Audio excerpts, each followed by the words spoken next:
with Clovis. I know you won your last game, so there's a lot of confidence going through your camp. Any changes in your team today? No, we're playing the same 11. So you guys are playing the same 11. If you had won the toss, what would you have done? Well, we had opted to bat, so we lost the toss, but we didn't lose in another sense. Okay, so here from the South Castries captain, they get to do exactly what they wanted to do. Wade, I want to wish you all the best for today's game and the rest of the tournament. Thank you very much, Mr. Mark. As we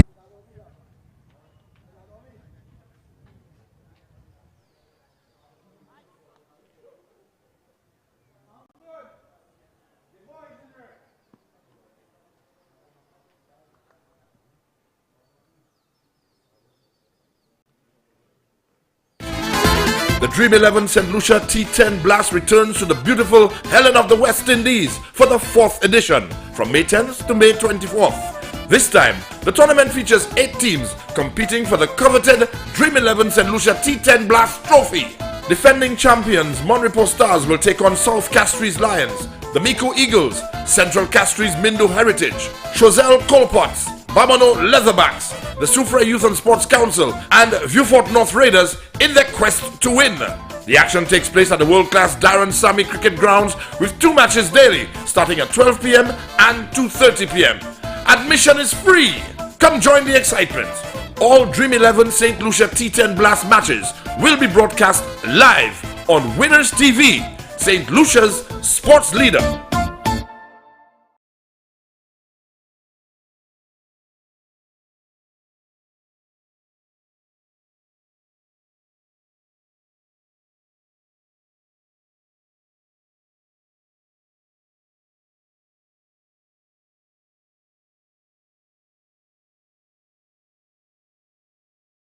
.58 seconds. This is the men's world record for the 100 meters sprint.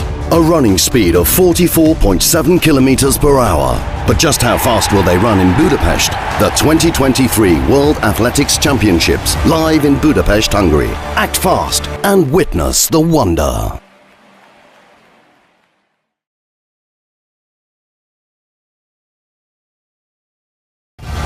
This is Budapest, the magical capital of Hungary.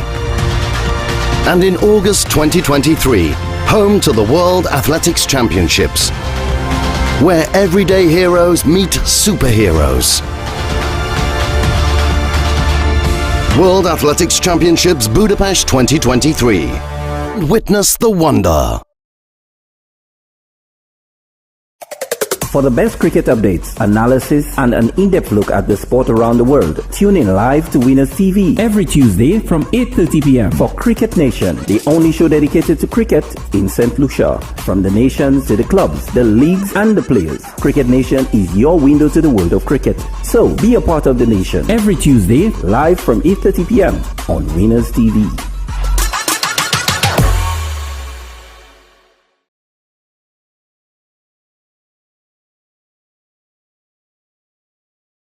Welcome to Winners Sports Beat. For the most comprehensive sports news broadcast, tune in to Winners Sports Beat, weeknights at 7:30 p.m. Sports Beat features the latest scores, news highlights, and interviews that keeps sports fans informed on what's happening in sports. Winners Sports Beat captures the pulse of the sports world. Watch Sports Beat for exclusive inside information and breaking news on what's really happening behind the scenes. Sports Beat covers the big games, the big plays, and the big wins. Watch Winners Sports Beat weeknights at 7:30 p.m. with daily repeats.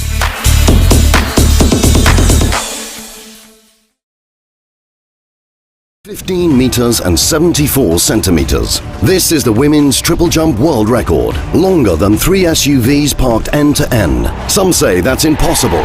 We say, wait and see. The 2023 World Athletics Championships live in Budapest, Hungary. Witness the wonder.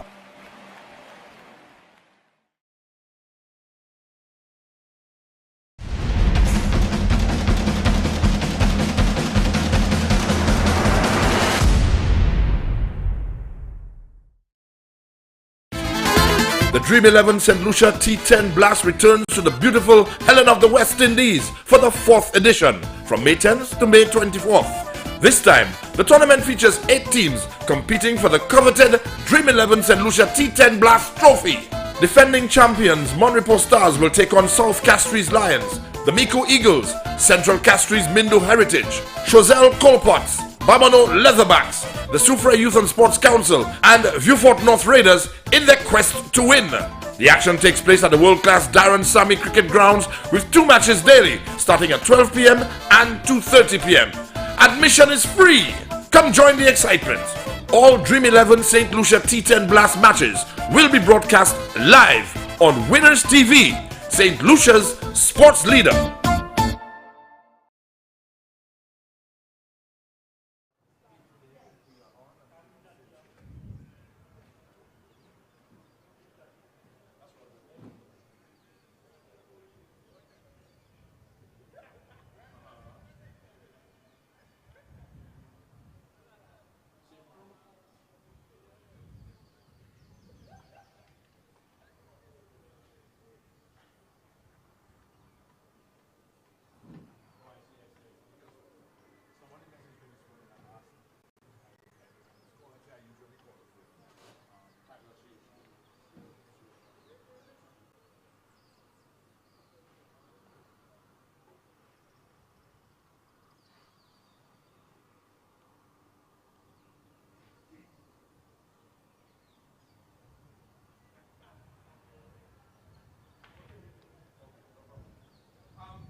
The Monrepo team haven't lost their first game, and South Castries Lions, they won their first game.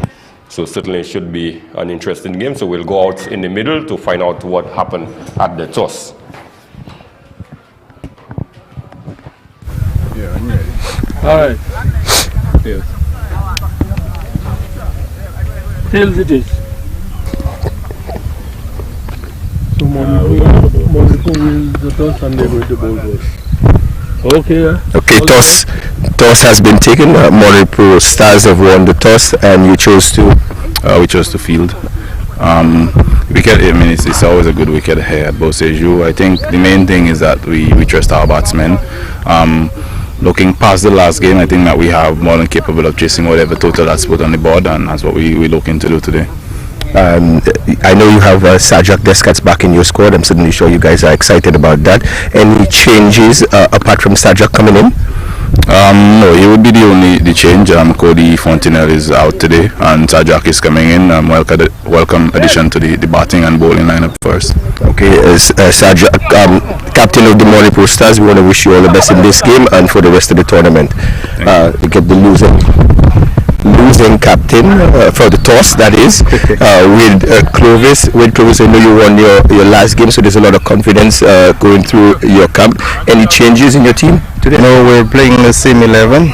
So you guys are playing the same 11. If you had won the toss, what would you have done? Well, we had opted to bat, so we lost the toss, but we didn't lose in another sense. Okay, so here from the South Castries captain, they get to do exactly what they wanted to do. Wade, I want to wish you all the best for today's game and the rest of the tournament. Thank you very much, Mr. Mark.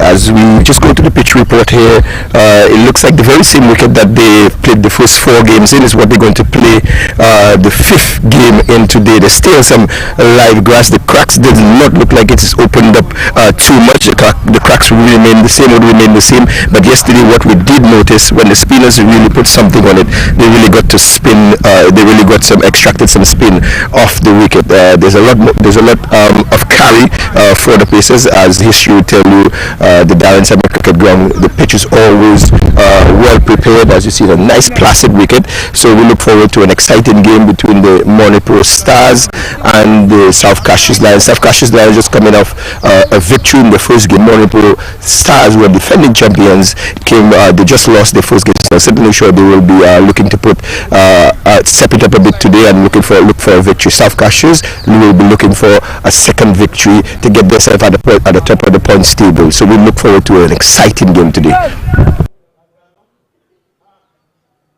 Yes, certainly indeed. It should be a very exciting encounter today between the Monipo Stars and the South Castries Lions. Here we're going to have a quick look at the 2 teams, with the Monipo Stars being strengthened with the inclusion of Shadrach Descat. So you look at the likes of Sabinus Emmanuel, Dikej Henry, Shonel Edward, Jamal Lesmo, Kian Gaston, Christian Shalry is the captain, Rowan Lesmo, Hazel Shalry, Cody Lesmo. You have Sylvester and Shadrach Descat. Yes, Greg, that's the playing 11 for the Monipo Stars. Just one change, like you mentioned.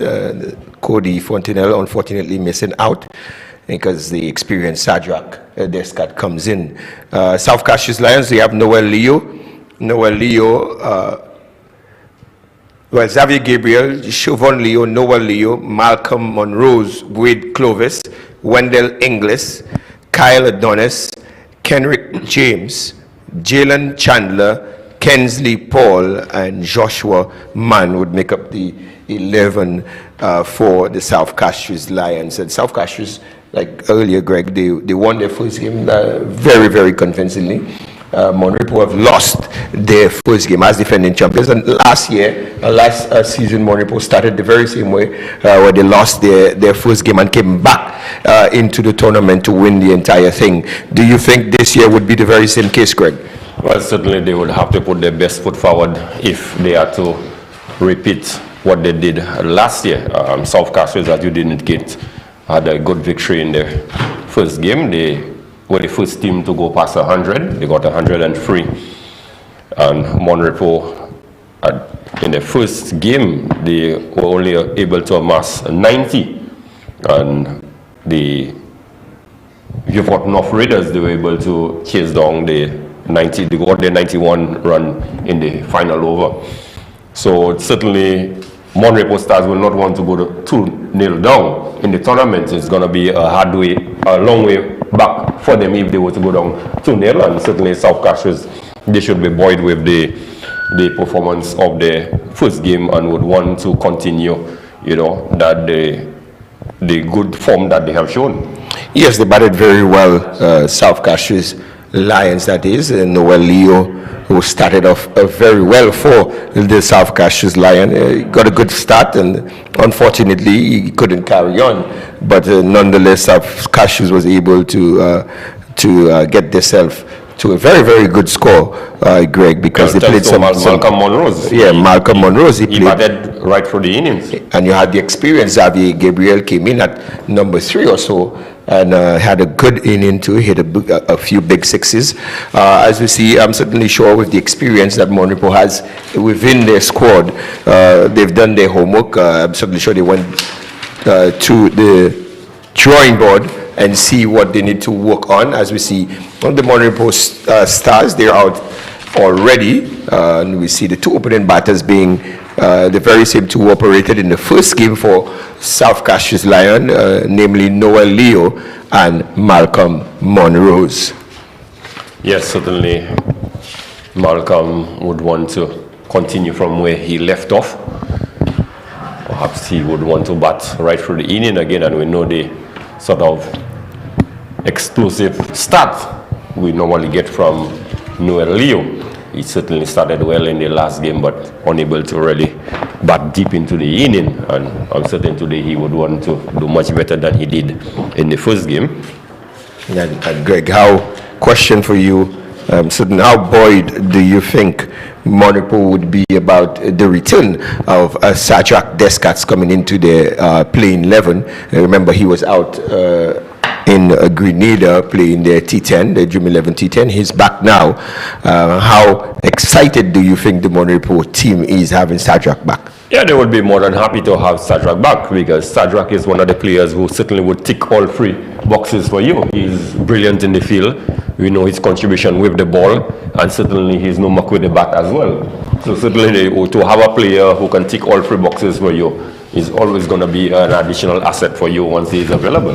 Very much so. Greg, just to give us some stats, I remember Sajak, in terms of Sajak Descats, in terms of the best bowling figures, is top of the table with 2 overs, 8 runs, 6 wickets. So he took 6 for 8 against Central Castries in 2020. So Sajak Descat, he's been up there in terms of the wickets, in terms of the best bowling figures in this tournament. As we see, Shonil Edwards going to bowl the first delivery to Noel Leo. Noel pushes it to backward point, and Central South Castries, they have opened their account. So has Noel Leo opened his account with a run from the first delivery.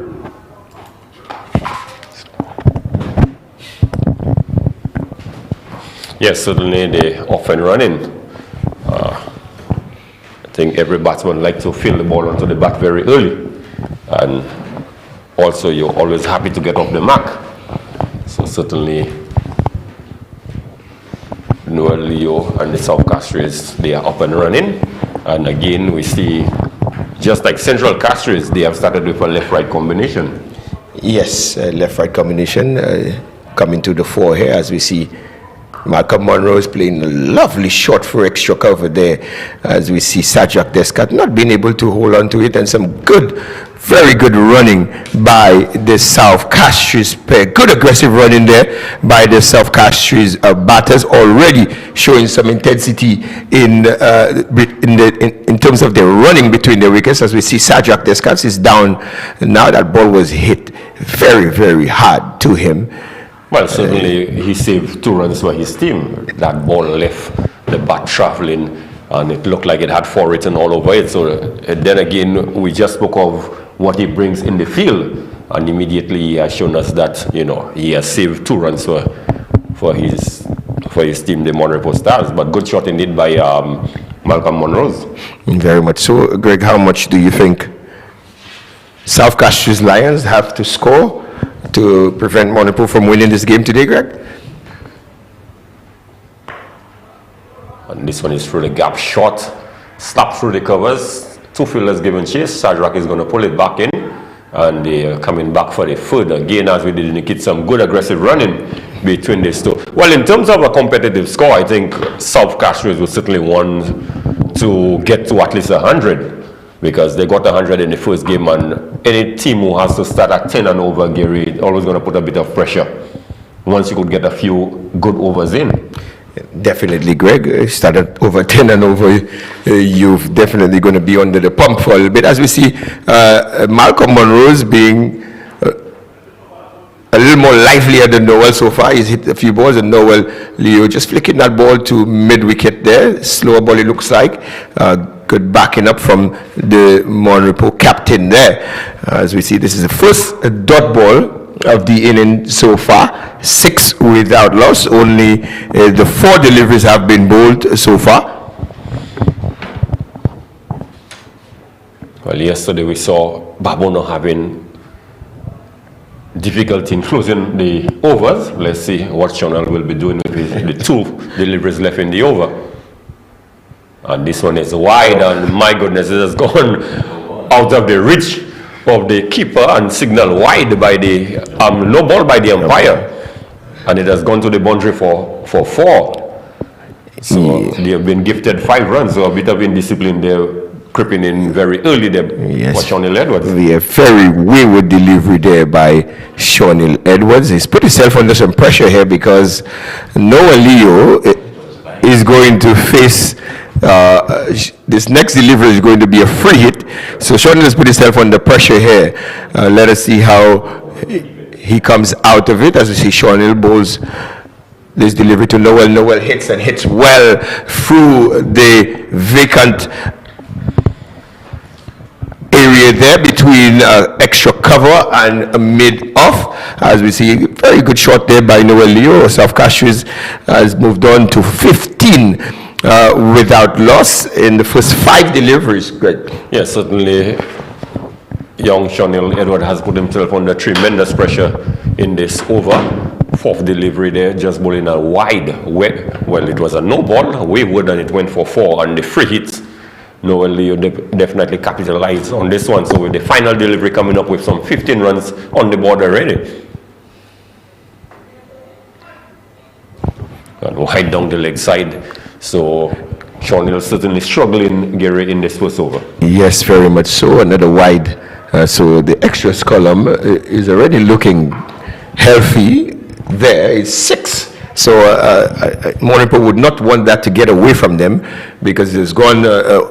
It's at 6 already in the first over. So Shawnil needs to finish this over very well. It's 5. He's given 16 already. As you see, Noel Leo is going to face the final delivery. Noel, he hits, and that ball goes very, very high, and the fielder is under it. A good catch by Macklin Sylvester at backward point, and Noel Leo is out again. Just the 5 runs today he scored.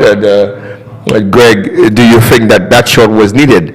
Certainly not, Gary. Having gotten some 16 runs in the very first over, there is no need to be going helter-skelter like Noel Leo is doing. A single would suffice. Yes, very much so. I don't think, I think some of the times those guys need to just have a glance at the scoreboard, see where you are at, and maybe that will serve you a little bit better in terms of your decision making. Nonetheless, Monrepo has picked up their first wicket in the first over, 16 for 1, South Castries, as we see Monrepo, the captain, Shalry, just giving them a little pep talk here. Noel Leo looking very disappointed in himself, as he should be, Greg. Yes, certainly he has to be disappointed with that sort of performance. Having gotten 16 runs in 5 deliveries, there's no need to be going for that big expansive drive, especially when the ball was not there to play that sort of a shot. Yeah, very much so. Greg, you didn't give yourself enough time. It's only the first over that's gone in for the day. You have another 9 overs to face, as we see the introduction, as we see Xavier Gabriel, very experienced player. He's played with the Windward Islands and St. Lucia. So Xavier Gabriel comes in. He played a really good cameo in the last game to try to propel his team to a huge total. They scored 103. Greg, and I'm certainly sure they will be looking to get over 100 today again. Well, certainly they would want to get over 100, if not very close to 100. But certainly not, well, they got a good start in the first over, but it was disappointing in the end the way Noel Leo just gave away his hand. And Keon G, that's what he has on his back, Keon G. The G stands for Gasto. So Keon Gasto has started off with a wide delivery, and like we said, Monipo not doing very well in terms of the extras column. Yes, with some 7 extras, despite all the carnage we had yesterday with Babuno Leatherbacks, they only considered 3 extras, I think. Yes, Babuno Leatherbacks, they were very disciplined with their bowling in terms of the extras area, although we saw some splendid batting from the Central Castries Mindu Heritage batters, but nonetheless, the Leatherbacks, if it's one thing they're going to take from that game is the fact that they bowled, they were very disciplined with their lines and lengths, especially when it came to the extras column, as we see Malcolm Monroe's just got 2 there.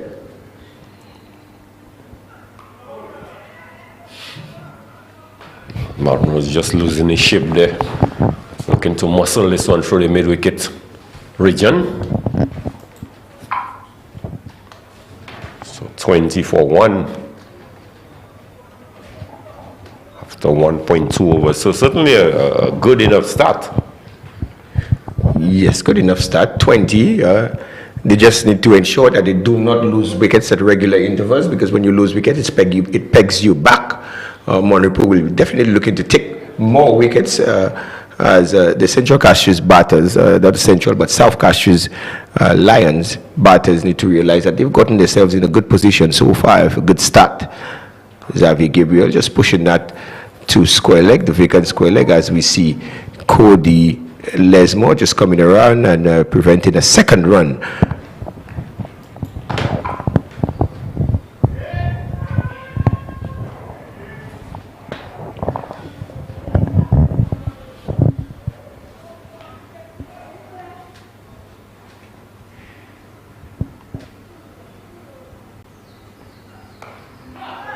Shot there by Monroe's, this one short and wide outside the off stump by Keon Gasto, and it was cut towards the backward point region, and it really traveled Gary Mashra to that boundary for 4. Yes, that ball flew down to the boundary before the third man fielder could even move. It was already into the boundary. Fourth man fielder being Sean Edwards, and Keon Gasto just providing Malcolm Monroe's with the room to free his hand. He might just want to be a little tighter to Malcolm Monroe's, as we see ball is delivery, and he tried to compensate by coming straight, and Malcolm Monroe's plays a lovely shot of the legs here, and he helps himself to another boundary here. So South Castries Lions are moving very, very well. 29 for 1 in 1.5 overs. Yes, certainly much better looking Malcolm Monroe's today. Certainly not soaking up too many balls. But Keon Gasto on this occasion just straight onto the pads of Malcolm Monroe's, and he only had to evade one fielder, and he did that beautifully and was able to get 4 runs for himself and his team. Final delivery there, and that was a wide, so Keon Gaston will have to bowl that delivery again. One thing we've seen so far with the Monripo stars bowlers, Greg, there is an inconsistency with their lines and lengths. They're not really consistent with their lines and lengths, and so far they've paid dearly for it. 30 for 1, as Keon is just going to bowl that final delivery of his first over to Malcolm Monroe's. Malcolm Monroe's tries to cut, and he misses out. Even that delivery there was a little too wide for I'm certainly sure for the captain's liking, but nonetheless it's a dot ball, so he's closed the over well, Greg. Keon Gasto, the 1 over, he's given away 14 runs, as we see South Castries Lions, they keeping the pressure on the Monripo bowlers, 30 without loss. So Greg, 40 for 1, so they're actually going at 15 and over. Yes, very much so. So if they were to bat out the 10 overs at that rate, Gary, it means that the Monripo Stars would have to chase 150 plus.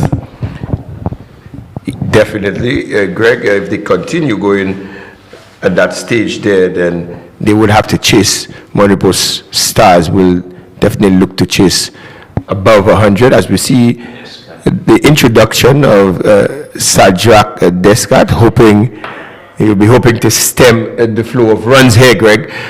Do you see Xavier Gabriel looking amped up, looking ready to face Sajak Descat. Sajak Descat's the two men that he has out, a deep square leg, Greg, and a third man. Backward point, cover, extra cover, mid-off, mid-on, mid-wicket, and a short, fine leg. So what lines, Greg, let me challenge you a bit, what lines do you think he has to bowl with that field so that he could stem the flow of runs here? Well, with a 5-4 field, one would expect he'll be bowling to an offside field.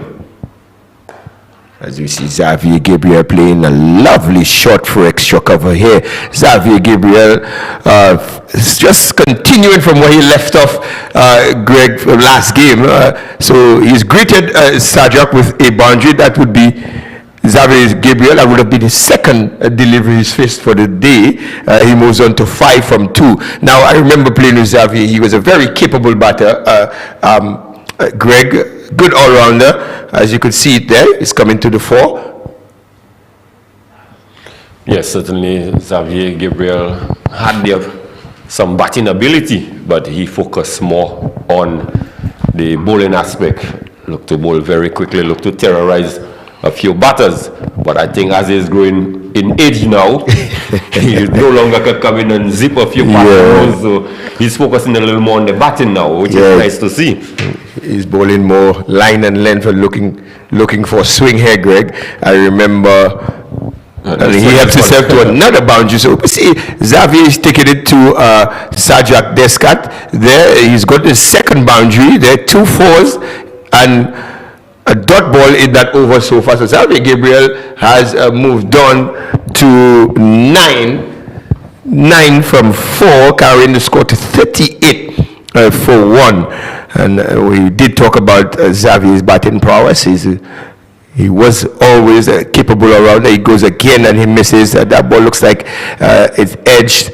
As we see the umpire just raising the finger there, Greg, and Xavier Gabriel with the head down, looking very disappointed. Nonetheless, good comeback from Sajak Descat, getting the wicket. 38 for 2, Greg. Yes, disappointing into what was shaping up to be a promising innings from Xavier. Looking to hit one that was wide outside the awesome. Gary, it would have been best served to perhaps look to hit that ball through the point region, because the ball was wide outside the awesome. He really had to reach for it. It looked like it may have just clipped the toe end of the bat. Yes, and what we have seen, Greg, especially so far in the South Castries Lions inning, Greg, the batters after hitting so many boundaries, getting boundaries in the first couple balls, they're still looking to go at every ball. So you're not playing sensibly in terms of getting themselves off strike when they've hit a couple deliveries. I know it's 10 overs, but they're looking to go at every single delivery, and it's a situation where you have to be a lot smarter for you to be able to get your team to a substantial total. And we know that the batting for the South Castries Lions would rely heavily on the experience of Xavier Gabriel and Wade Clovis. We don't know when Leo is just starting, is a little inexperienced, and as they go on they will learn. But Malcolm Monrose has looked very, very well today, much better than he looked in the last game. He has middled every ball that he's faced in this inning so far, Greg. So that's a plus for the South Castries Lions. Yes, certainly. With 2 boundaries haven't gotten in the over, you push the other 2 or 3 deliveries, you would have been well over 10, 11 runs in the over. So Sajak, after being struck for 2 fours in the over, he has really come back well. Yes, he has come back well. 8 runs so far. He's bowled 5 deliveries, but again, he has a new batter on strike, and that's exactly what he would have wanted, bowling to a new batter. Final delivery to Chandler, and that ball is wide. Chandler did not make the best of that delivery, just moving to leg stump as opposed to going towards that delivery there. So we see the completion of the third over here from Sajak Deskat, 1 for 8. The score is 38-2. So Monaco is definitely looking to pull things back here, Greg. Yes, certainly. With the start that the South Castries Lions had gotten after 2, they were 30. So to have considered 8 runs in the over, but most importantly, got the price wicket there of Xavier Gabriel. So certainly they are clawing their way back into the innings quite nicely. Very much so, Greg, as we see number 5 for Monrepo is Dikesh Henry. He's going to bowl the 4th over. He's going to be bowling to the inform Malcolm Monrose. First delivery to Malcolm Monrose. As we see, Malcolm Monrose hits, and he hits well over the mid-on field, and that ball goes into the boundary for 4. So Malcolm Monrose looking very, very good today, Greg. He moves to 20 from 8 deliveries. Carries his team to 42 for 2. The current rate is still at 13, Greg. So they're still going at a heavy run rate, which is above 10. So they're doing well for themselves. I think my only criticism is that they're losing too many wickets. But 42 for 2, and Malcolm Monrose looks very, very good today, Greg. Yes, he is batted admirably today, really middling almost everything. And good ball into the pads. Gary, you did say they're losing the wickets at regular interval. But I'm going to say is the manner in which they're losing the wickets. I think that should be the real concern to South Castries. Very true, Greg. As you see, that delivery there, I do think that last delivery, Greg, although it was a dot ball, but Malcolm Monrose just missed out on another delivery, as he's going to face the 3rd delivery of Dikesh Henry, and he cuts again, and he feels like he would have missed out on another possible boundary. That delivery was wide, and it just goes to show the inconsistency in the bowling so far from the Monrepo bowlers. They have not been able to string 3 deliveries or even 2 deliveries in the right areas. They've been bowling all over the area from our vantage point. I'm not sure if you agree with that, but they have not been able to string 2 deliveries in the same area. And on this occasion, Malcolm does get back to this one. I think with Malcolm outside the off-stump, he perhaps looking to muscle the ball too much rather than looking for placement, because anything past the inner ring is a certain boundary. Yes, he's definitely looking to muscle it. Trying to overhit it there, Greg. Certainly the balls, you could still keep the timing in the T10 format. Find the gaps, keep the timing. It's still a boundary. Whether you muscle it or you time it and it goes to the boundary, you still get 4. But the batters are looking to really, really overhit the deliveries, as we see Chandler, who is going to face his first delivery off of Dikesh Henry. He's already faced 2 deliveries and he hasn't scored. So 43 for 2. Dikesh Henry, not a bad start so far, Greg. 4 deliveries, considered 5 runs.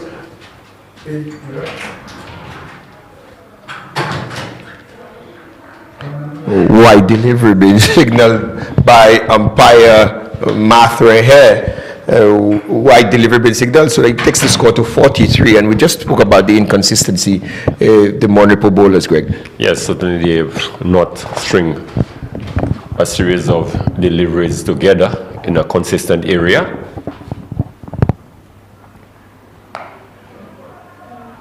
And this one is hit high, and Pobito field in there. The fielder coming into the mid-wicket region just parried the ball over the ropes, and it's gone for 6.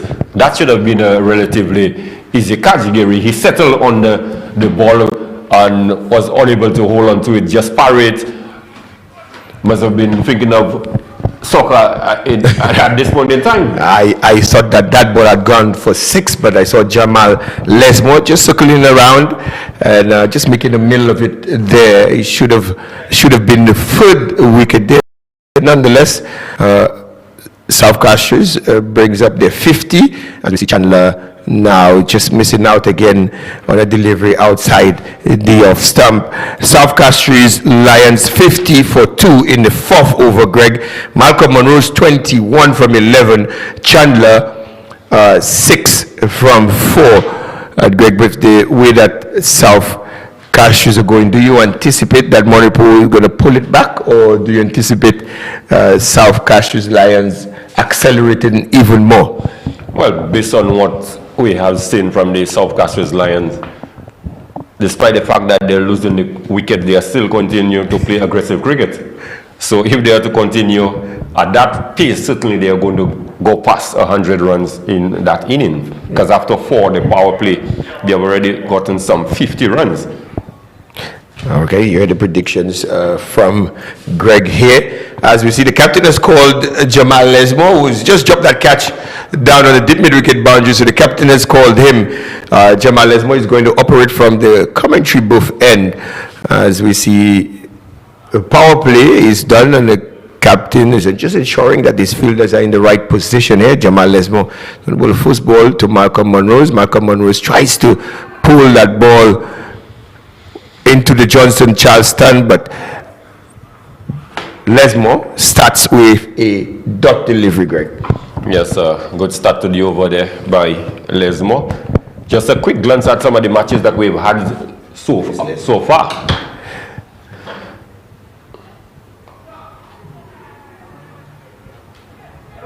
Just cutting one off the wicket. The bowler is appealing. I'm not sure why exactly he's appealing, because apparently it looked like the Bills was dislodged. I'm not sure if it was the wicketkeeper's doing. Well, the wicketkeeper did not appeal, so it must have been his doing.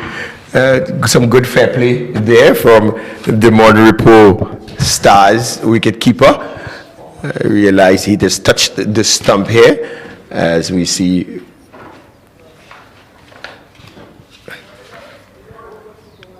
As we see, Jamal Lesmo is going to bowl his third delivery to Chandler. Chandler cuts and he misses. Another dot ball to Jamal Lesmo. And Greg, what we've realized, the Monrepo spinners, they've slowed up the ball. It's bowled a little bit slow, made an effort, as we see some flight there again. And he stumped, as we see Jamal Lesmo picking up his first wicket. Chandler playing across that delivery. I think it's ball, because I saw the presiding umpire raise the finger. I think it's ball rather than stump, Gary. Well, we may just have to look at the replay. The replay there, so we can see. I think it's ball. But nevertheless, the Monrepo Stars continue to make further inroads into the batting of the South Castries Lions. As you say, they continue to lose wicket at regular interval. They're unable to really string any partnership of substance together, but they continue to score runs, Gary. Based on what we're looking at the stats there, the 50 scored by the South Castries Lions would be the highest aggregate so far in the power play. In the power play, oh, wow. So because South Castries has just set, is it a record? Or well, yeah, they would have gotten the highest. So you would have had 48 and 43 being the other highest total gotten in the 4 overs. So the 50 runs in the power play would have been the highest so far in the 4 overs. Okay. Good stuff by the South Castries Lions. They've gotten themselves to 51 in the power play. As we see the captain, the very experienced Wade Clovis, he's come into the wicket to join Malcolm Monrose, who was being very, very steady for the South Castries Lions team.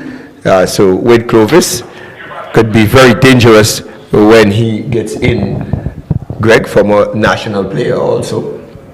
Yes, actually just last night he was playing against some of those very same players.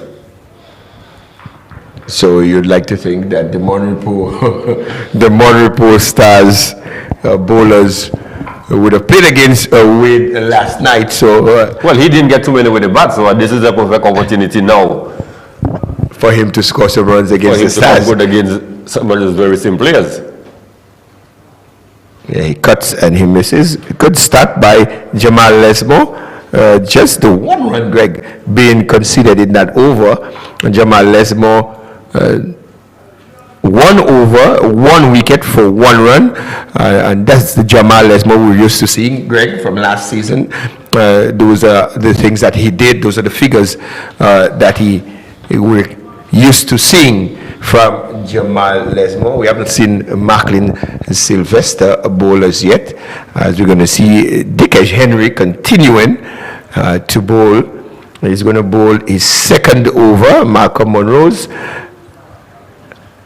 looks very, very good today, Greg, I must say, as we see. That's the end of the power play. Well, Monroe's 22 from 13 deliveries.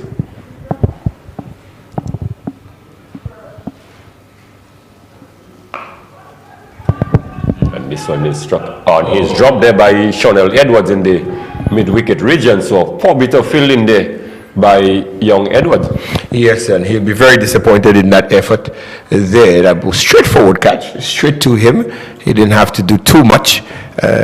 Nonetheless, he grasped it, as we see number 5, Dickesh Henry, not looking too disappointed. He's coming back to bowl. His second delivery again to Malcolm Monroe. That ball sliced off the edge of the bat as it goes straight down to Cody Lesmore at third man. As we see, the captain, Wade Clovis, is asking for his helmet there, which is the wise thing to do at his age. He does not want to get hit in the head, or want to get hit in the head there, but good decision there by the captain, Wade Clovis. His team, he has some work to do, Greg, to get his team over 100. They would need another, 46? Another 46 runs to get to 100. They're still at a healthy run rate. Yeah, they're still over 10. Moripo, you'd say, on the plus side, they've pulled it back from 15 to 10. So they've done well for themselves so far, and they'll be looking to pull it down a little further.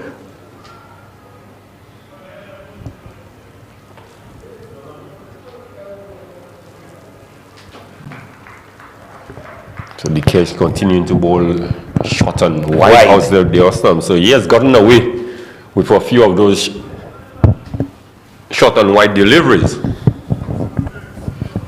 Yes, as I saw, the umpire was just thinking about calling the wide there, but he second guessed himself there, as you see, Wade again hitting that ball straight to the bowler, and the bowler just getting a hand to it. Wade is now, Clovis is now off the mark after 4 deliveries. Monroe's 25 from 15.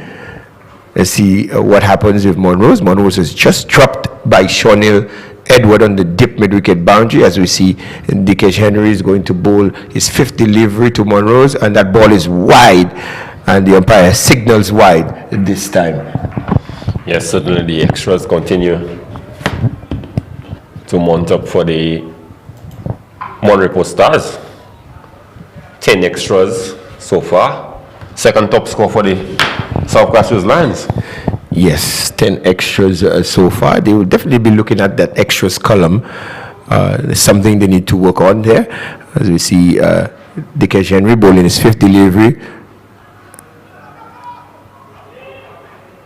Chance for a run out. Good agile stuff by the bowler, fast bowler. Had been able to contain Malcolm Monroe. Malcolm Monroe is again trying to overhit that delivery there, and not getting a run.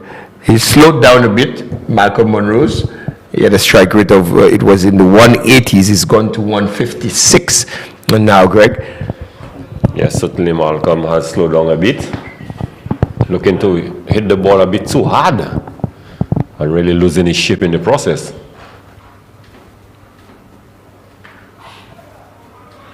It's a good end to the over there by Henry.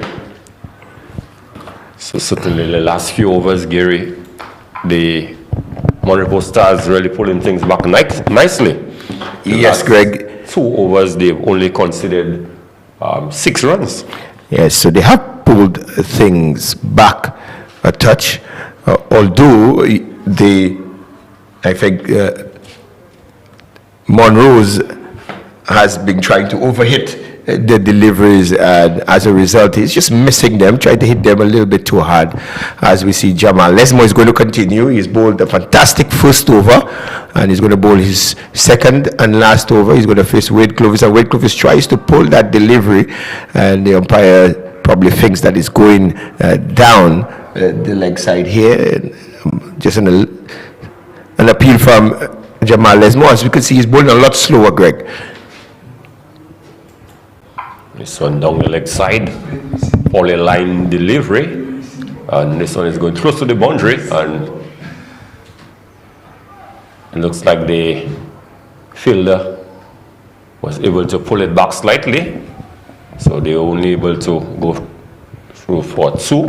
Perhaps a bit of slow running between these two. Yes, well, or leg by signal. Leg by signal. A bit late there by the umpire. Good chase by Ron Lesmo down on the boundary, saving his team 2 runs.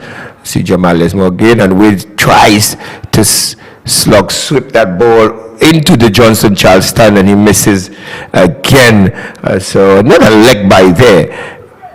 So Jamal Lesmo has been doing well. 1.3, 1.2 overs.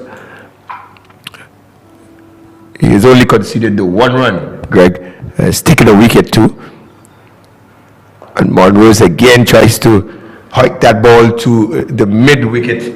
Well, the Johnson Charleston, but it's a very strong leg side field for Jamal Lesmo. He has a dip mid wicket, a square leg, and a long on. No short mid wicket, a backward point. With cuts, and that ball goes straight to backward point. Got Cody Lesmo. So again, Jamal Lesmo bowling very well. 1.3, 1 for 1 so far.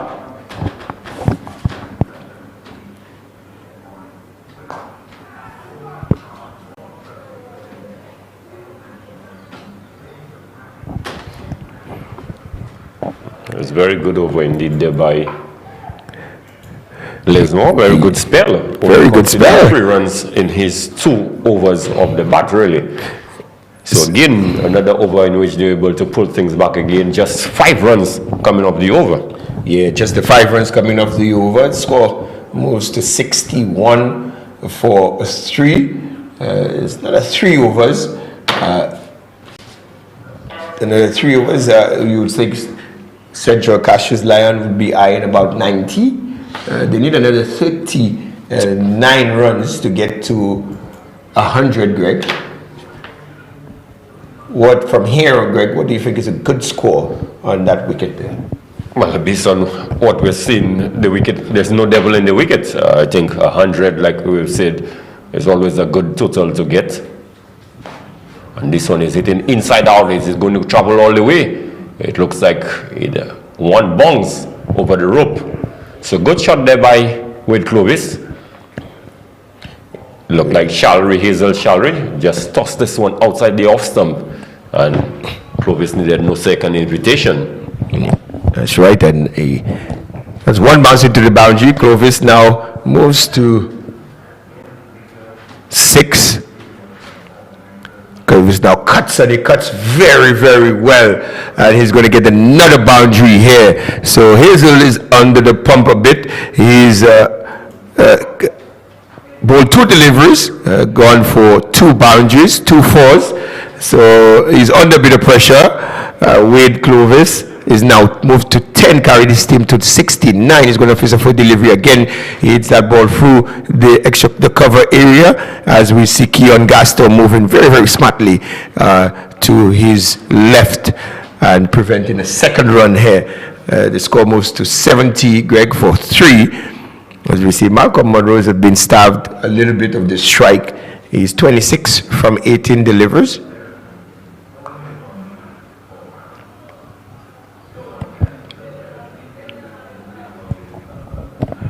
This one been struck into the mid wicket. So 10 of the first 4 deliveries.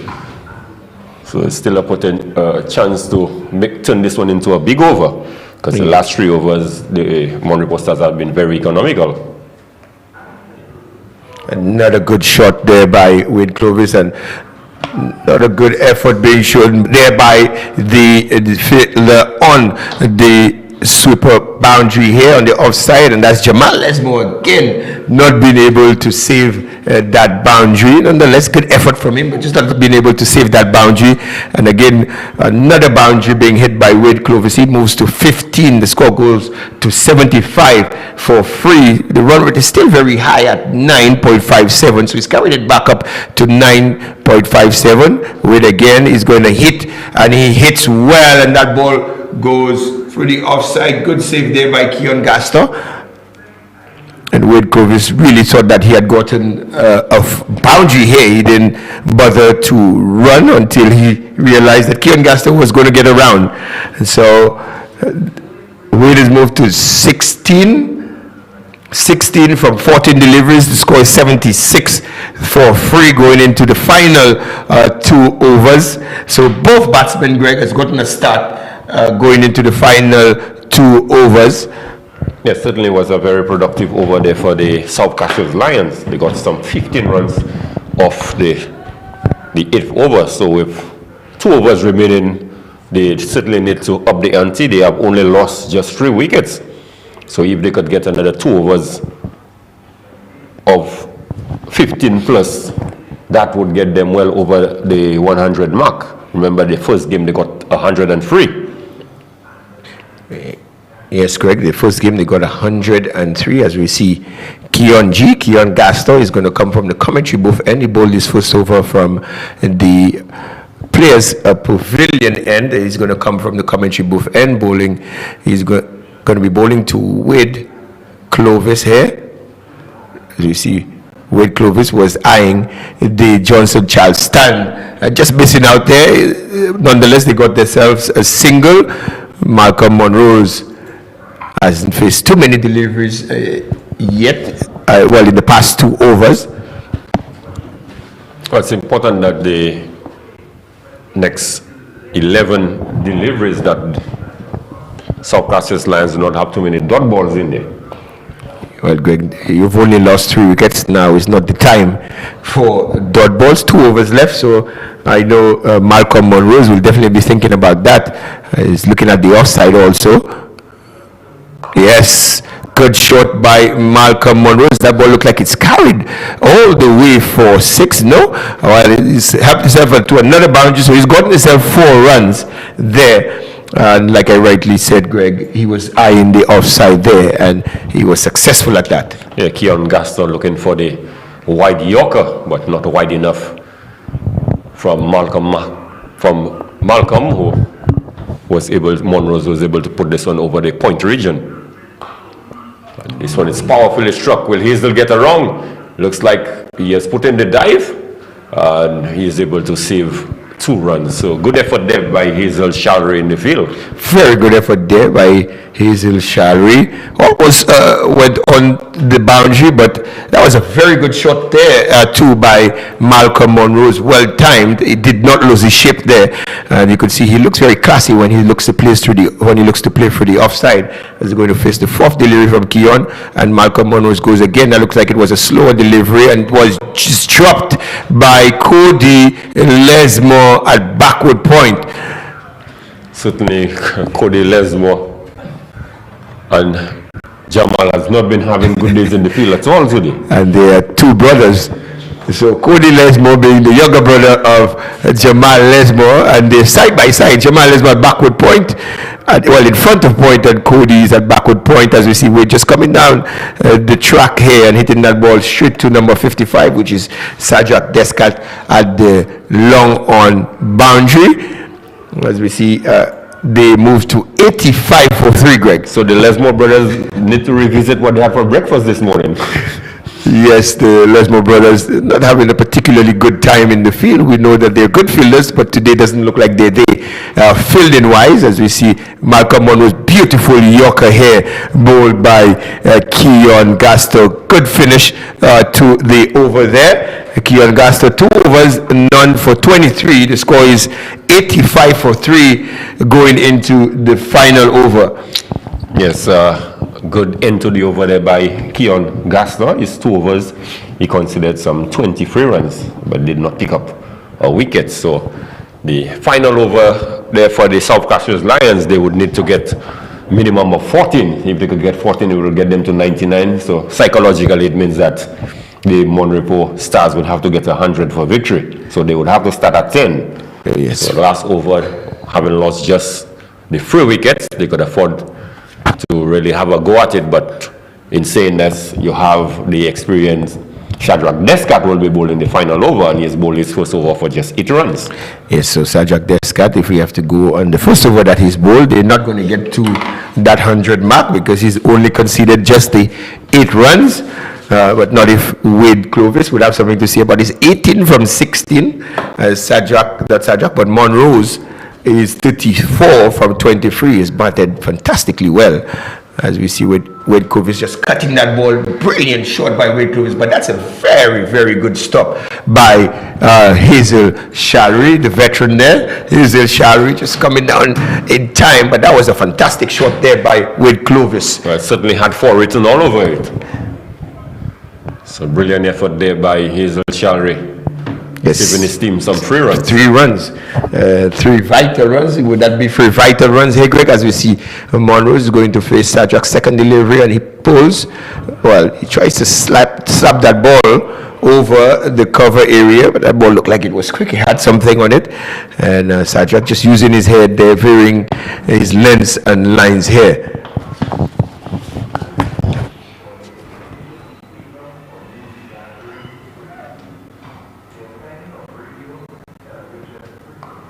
This one is cut uppishly. It's going to drop in safely. This time, Jamal Lesmore comes around and makes no mistake here, Greg. He saves his team. Well, he picks it up, a nice ball. That ball just rolled to him, and Monrose comes back for 2. So Monrose is going to 36 from 25 deliveries, score on 88.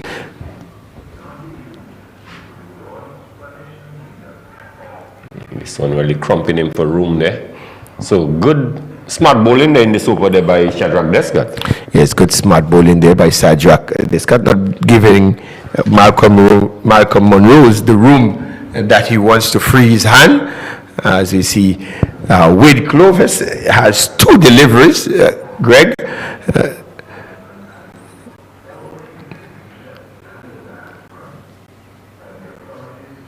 And that's the wide delivery being bowled by Shadrach Descat here. That score moves on to 90. So Wade has 2 deliveries to get his team to 100. 2 sixes would definitely get his team over the line there. 102 over the 100 mark. So it's all left to be seen what happens in these final 2 deliveries. Would it be a yorker? Would it be a short ball? Shot outside the off stump. So certainly Shadrach have realized the shot delivery is just outside the off stump. The South Castries batters have not gotten bat onto it consistently. Yes, they have not gotten bat onto it. Shadrach Descat using his experience there, just varying the lines and lengths, varying the pace a bit. The way he's going to face that final delivery of the inning, as you see. With again just hitting that ball straight to the fielder at cover, and that's 1 run. So the score will finish on 91 for 3 South Castries Lions. Malcolm Monrose finishes on 37 from 26 deliveries, played a very good hand. Wade Clovis 20 from 19. 20 from 19, he carries his team to 91. As we see, Monrepo Stars, I'm certainly sure they will be very pleased with their comeback. As we look at the summary of the first innings, Malcolm Monroe 37 not out from 26 deliveries. Wade Clovis 20 from 19 deliveries. Xavier Gabriel 9 from 5 deliveries there. As we see, again, Chandler 6 from 6 deliveries, and Noah we got just the 5 from 5 deliveries. And bowling for Monrepo, Shawnil Edward 1 over, just the 12, 1 for 12. Keon Gaster 2 overs, none for 23. Sajak Descats 2 overs, 1 for 14. Good bowling by Sajak Descats. It was 7 runs given per over. Dikesh Henry, he bowled a good 2 overs also, 17 runs given. And Jamal Lesmo, fantastic spell too. 2 overs, 1 for 3. And Hazel Shalry just the 1 over, conceding the 15 runs. So Monrepo Stars would need 91 runs to win their first game of the June, 92 to win their first game of the 2023 June 11 T10 Blast. Well, it's the Monrepo Stars at the halfway stage certainly would be the happy of the two teams, Gary, because after 4 overs, the South Castries Lions, they were 50 for 2. So which means that in the other 6 overs, they only got 41 runs. So certainly the Monrepo Stars really pegged them back. So the Monrepo Stars have to get 2 runs more than what they scored in the first game. Remember, the first game they got 90.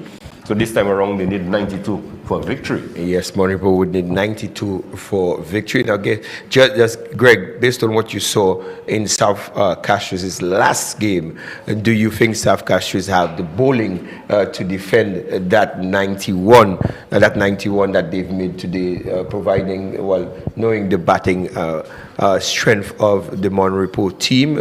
We see Sajak Descats coming into the squad, so he adds some batting to the Monrepo team here. Do you think that the 91 is enough with the bowling that the South Castries Lions have?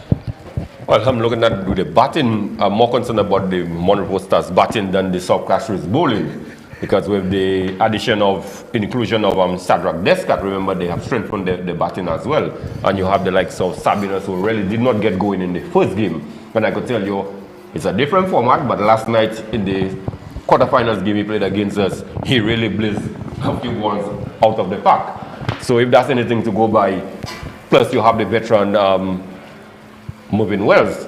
No, Movin Wells is... not Movin Wells, Hazel Shalry, sorry, who's still around, and he can hit a long ball. So I think if I was a betting man, I would have put my dollar on the Monrepo Stars, to be honest. Definitely, I would put my dollar on the Monrepo Stars, but the Monrepo Stars team have to bat very, very well also to get over that 91. Remember, they have to start at 9 runs and over, and we understand that they have the batting of Sajak Descats. I will add something to their batting, but it's of paramount importance that Sabinas Emmanuel scores some runs today. The batting has been reliant on him over the years. As we see, when he doesn't make runs, then it sort of creates some pressure on the batting order. So it's important that he scores runs. Also, the captain, Christian Chardway, it's important too that he gets them off to a very, very good start. And we see after that there is some inexperience coming in after Sajak Descats. So the Monrepo Stars would still have to bat very well to get over that 91, Greg. Yes, so at this point we'll take a break and we're going to resume when the Monrepo Stars are going to reply to the South Castries Lions 91.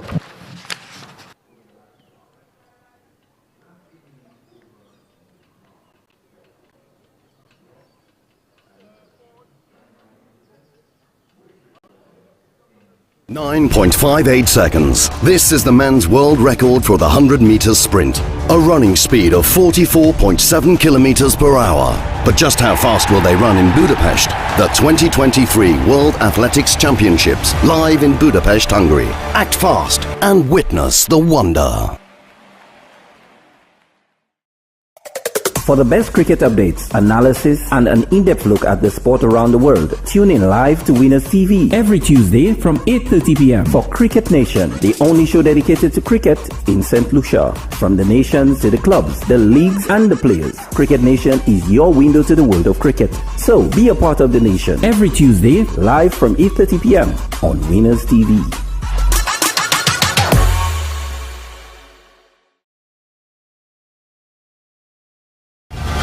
This is Budapest, the magical capital of Hungary. And in August 2023, home to the World Athletics Championships, where everyday heroes meet superheroes. World Athletics Championships Budapest 2023. Witness the wonder.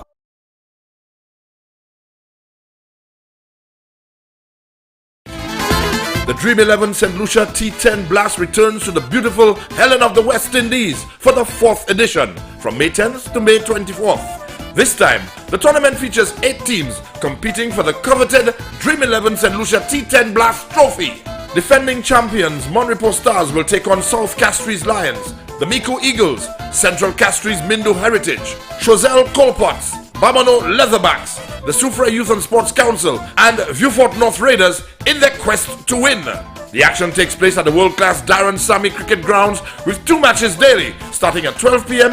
and 2:30 p.m. Admission is free. Come join the excitement. All Dream 11 St. Lucia T10 Blast matches will be broadcast live on Winners TV, St. Lucia's sports leader.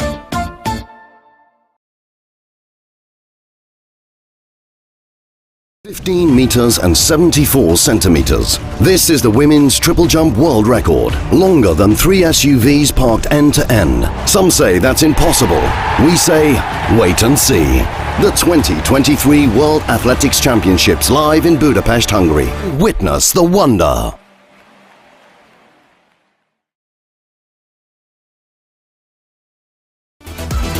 Winners TV is proud to bring to you Strictly Football. 1 hour of exciting football action from around the globe, taking all the highlights from St. Lucia, the English Premier League, La Liga in Spain, Ligue 1 in France, the Bundesliga in Germany, and even the Jamaica Premier League. Follow your favorite teams. You don't ever have to miss a goal. Just tune in to Winners TV at 8:30 p.m. every Monday for all the weekend action and Thursdays for the week's updates. Winners TV brings all the action to you. It's Strictly Football, the action-packed highlight show, keeping you abreast with what's happening in the world of football. Welcome to Winners Sports Beat. For the most comprehensive sports news broadcast, tune in to Winners Sports Beat, weeknights at 7:30 p.m. Sports Beat features the latest scores, news highlights, and interviews that keeps sports fans informed on what's happening in sports. Winners Sports Beat captures the pulse of the sports world. Watch Sports Beat for exclusive inside information and breaking news on what's really happening behind the scenes. Sports Beat covers the big games, the big plays, and the big wins. Watch Winners Sports Beat weeknights at 7:30 p.m. with daily repeats.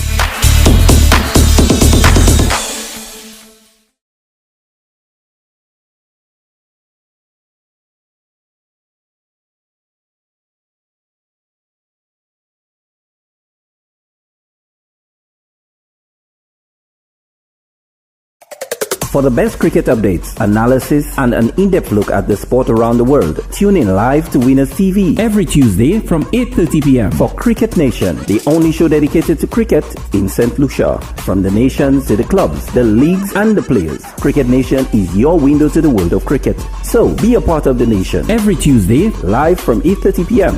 on Winners TV.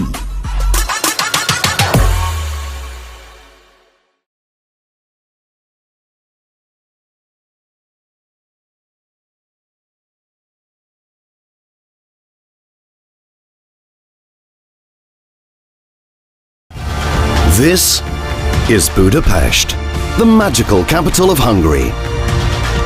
And in August 2023, home to the World Athletics Championships, where everyday heroes meet superheroes.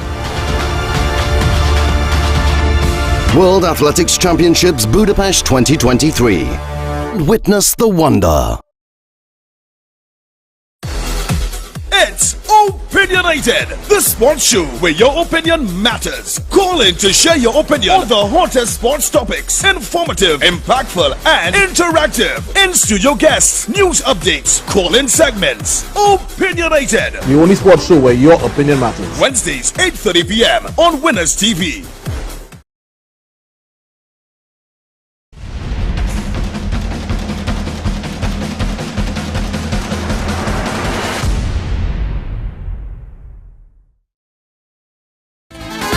The Dream 11 St. Lucia T10 Blast returns to the beautiful Helen of the West Indies for the 4th edition from May 10th to May 24th. This time, the tournament features 8 teams competing for the coveted Dream 11 St. Lucia T10 Blast trophy. Defending champions Repos Stars will take on South Castries Lions, the Miko Eagles, Central Castries Mindo Heritage, Choselle Colpots, Bamano Leatherbacks, the Soufrière Youth and Sports Council, and Vieux-Fort North Raiders in their quest to win. The action takes place at the world-class Darren Sammy Cricket Grounds with 2 matches daily, starting at 12 p.m. and 2:30 p.m. Admission is free. Come join the excitement.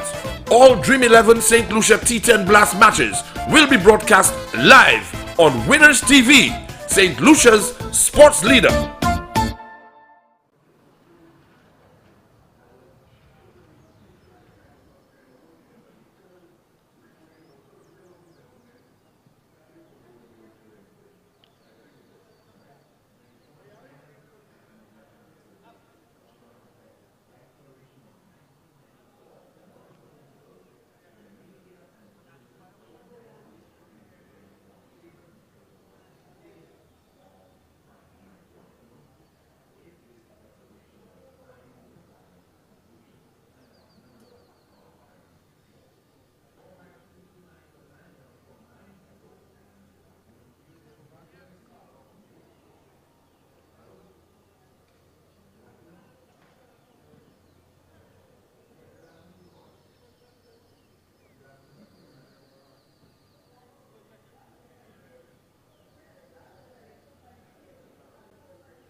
.58 seconds. This is the men's world record for the 100 meters sprint.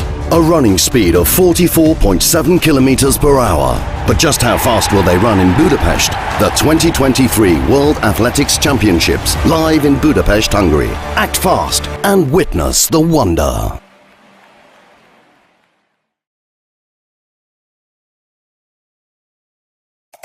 For the best cricket updates, analysis, and an in-depth look at the sport around the world, tune in live to Winners TV every Tuesday from 8:30 p.m. for Cricket Nation, the only show dedicated to cricket in St. Lucia. From the nations to the clubs, the leagues, and the players, Cricket Nation is your window to the world of cricket. So be a part of the nation every Tuesday live from 8:30 p.m. on Winners TV.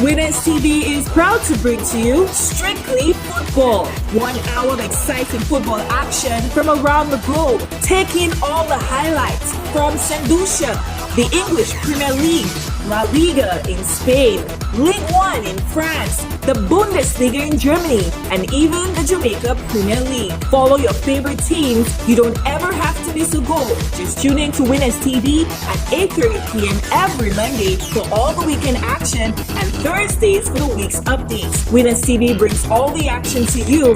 It's Strictly Football, the action-packed highlight show, keeping you abreast with what's happening in the world of football.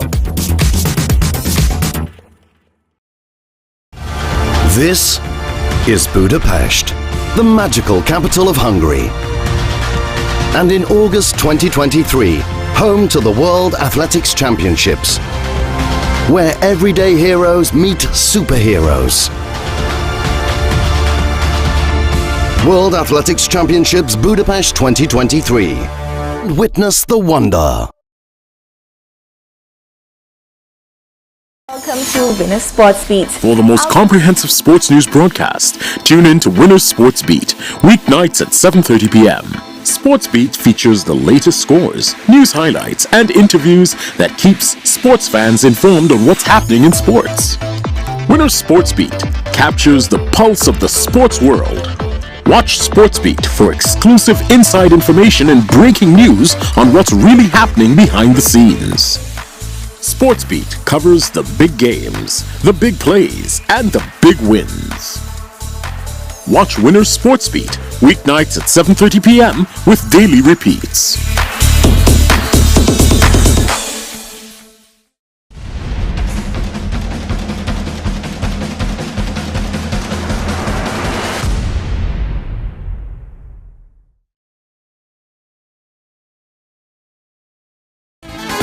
The Dream 11 St. Lucia T10 Blast returns to the beautiful Helen of the West Indies for the 4th edition from May 10th to May 24th. This time, the tournament features 8 teams competing for the coveted Dream 11 St. Lucia T10 Blast trophy. Defending champions Repos Stars will take on South Castries Lions, the Miko Eagles, Central Castries Mindu Heritage, Choselle Colpots, Babano Leatherbacks, the Soufra Youth and Sports Council, and Viewfort North Raiders in their quest to win. The action takes place at the world-class Darren Sammy Cricket Grounds with 2 matches daily, starting at 12 p.m. and 2:30 p.m. Admission is free. Come join the excitement. All Dream 11 St. Lucia T10 Blast matches will be broadcast live on Winners TV, St. Lucia's.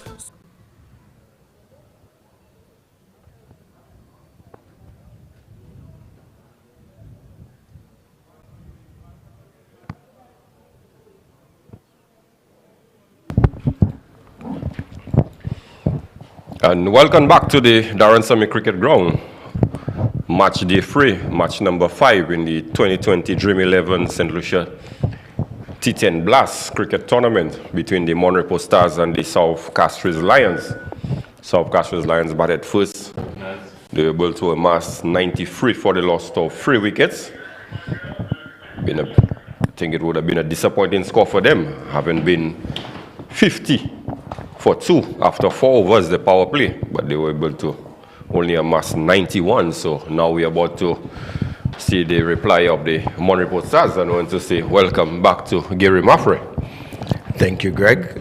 As we see South Castries looking to defend 91 have been set by them, as we see Repos Stars with the opening batters Sabinus Emmanuel and Christian Shalry, the captain, who has to do the job for them today. And Greg, there's some news that came to us. We just want to officially congratulate Darren Sammy and being appointed West Indies head coach. Well, for white ball coach, the head coach. Congrats, Darren, and we wish you well. Yes, certainly. Congratulations in order. I'm certainly sure he's going to do a fine job for the West Indies team. So go well, Darren, as we come back to the Darren Sammy cricket ground. First ball, wide, being delivered by the bowler Leo. It looks like he has some pace, Greg, but that was a wide delivery being delivered by not Noel, but Leo. The other Leo in the team, that's Siobhan Leo. Not sure if he and Noel Leo are brothers or cousins. Well, they're from the same area, so I want to think they would be related.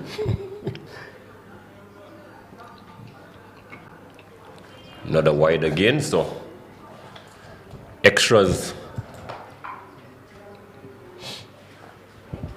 Yeah, he's looking like he wants to crump Sabinus Emmanuel for room, but it looks like he's overcompensating. Look like he's starting a little bit too straight here, Greg, because he doesn't want to give Sabinus Emmanuel too much room to free his hand. As we see, he comes into bowl for delivery, and that ball was straight. It looked like he's getting some movement into the left-hander too, Greg.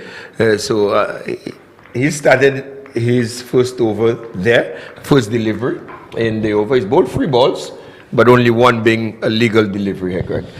Yes, the first legal delivery was a good enough delivery. Pitch up, Sabinus was really camping on the back foot, perhaps anticipating the back of a lane for the short ball. But luckily for him, this one clearly was heading down the leg side. And again, another wide delivery. And Sabinus Emmanuel would like to think with the field that's been placed there, Greg, he's definitely missing out on some runs here. And he's looking to hit it as opposed to just help it in between that vacant, into that vacant area between the keeper and the short fine leg. And there's nobody on the fine leg boundary. So he's definitely going to get a 4 here or boundary here if he just helps that ball. But nonetheless, Leo again bowling to Sabinus, and hits Sabinus on the pad. Sabinus not being able to get some runs off of that. As we see when Sabinus looks like he's been cramped, it makes it a little bit difficult for him to score runs here. The field that's being placed there, deep square leg, and a third man at the 2 men out, Greg? Yes, certainly, the 2 boundary riders.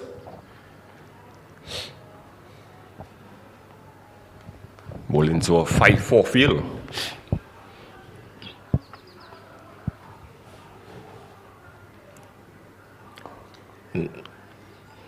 Not a good delivery there. So when he pitches, Greg, and he pitches right, when he lands the ball in the right areas, he definitely contains Sabinus Emmanuel. So the plan here from South Castries, as we see, is to look to bowl him a lot tighter or keep it on his body to prevent him from scoring runs. As we see, Shalry, the captain, just taking guard here, and maybe Leo, with the movement that he's getting away or into the left hander, he'll definitely look to explore that to the right hander, see if he could induce an edge there, because he will be moving it away from the right hander.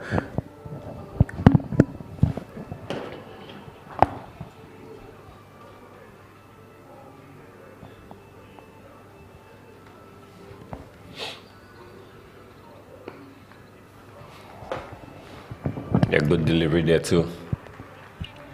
Christian Shalry.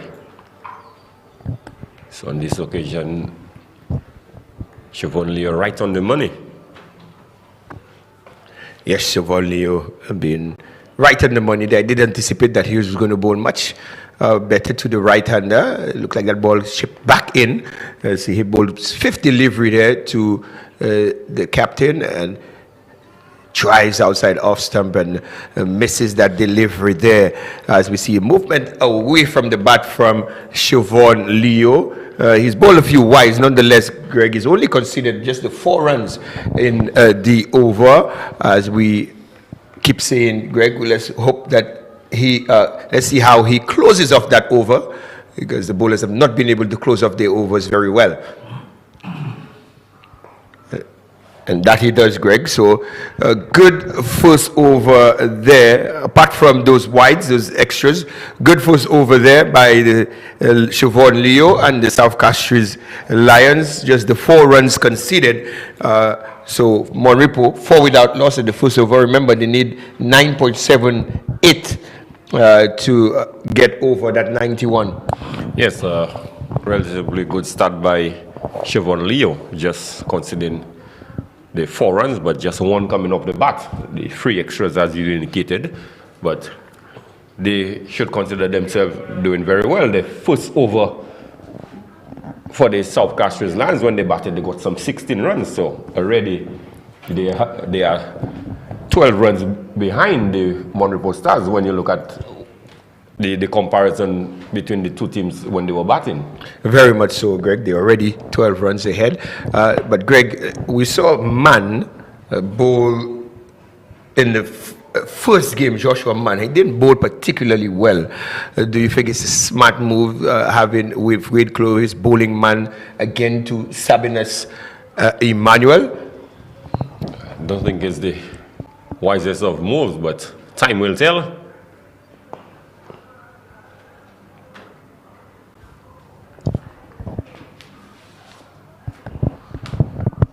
As we see that ball just being hit to the long on fielder. Noel Leo doing well to prevent a second run here. And we saw Mann, in his first delivery in the last game, he bowled a full toss. So he's landed that one, Greg. Let's see how he bowls to Christian Shalry, and already he's looking to slow it up. So the spinners today have looked to slow the ball up and try to spin it. Exactly what I said during the pitch report.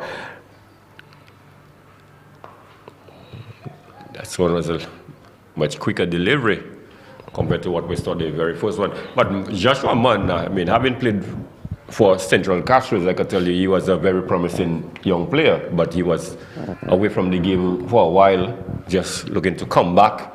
So certainly he's one is going to take a little time to find his footing again in the game. Okay, so Joshua Mann is now coming back into the game, and that ball is wide, and the keeper has tried his best to see if he could stop that, but not being successful at that. And Joshua Mann would be very disappointed in that delivery there, Greg, as his team has moved to 6. Yes, on this occasion, Mann just firing this one in, and it was wide down the leg side. The keeper unable to get the glove to it, and the ball sped down to the boundary for 4. So the extras moved on to 8, and this one is slowed up and it is dispatched into the Darren Sammy stand, perhaps a good 40 rows up into the Darren Sammy stand. So a huge hit there by Sabinus Emmanuel. Yes, and we saw that coming. Huge hit there by Sabinus Emmanuel into the Johnson Charles stand here, and Sabinus has opened his account, his boundary hitting account there with a 6. And we did say, Greg, that wasn't such a bright idea having Joshua Mann open the bowling here. And again, you see him just bowling into Sabinus's pads as we see Xavier Gabriel coming off the boundary. But the short mid-wicket would come around, which is Inglis. Inglis would fill that ball. Wendell Inglis, number 6, preventing a 3rd run. So the score has quickly moved on to 19, Greg, from 1.4 overs.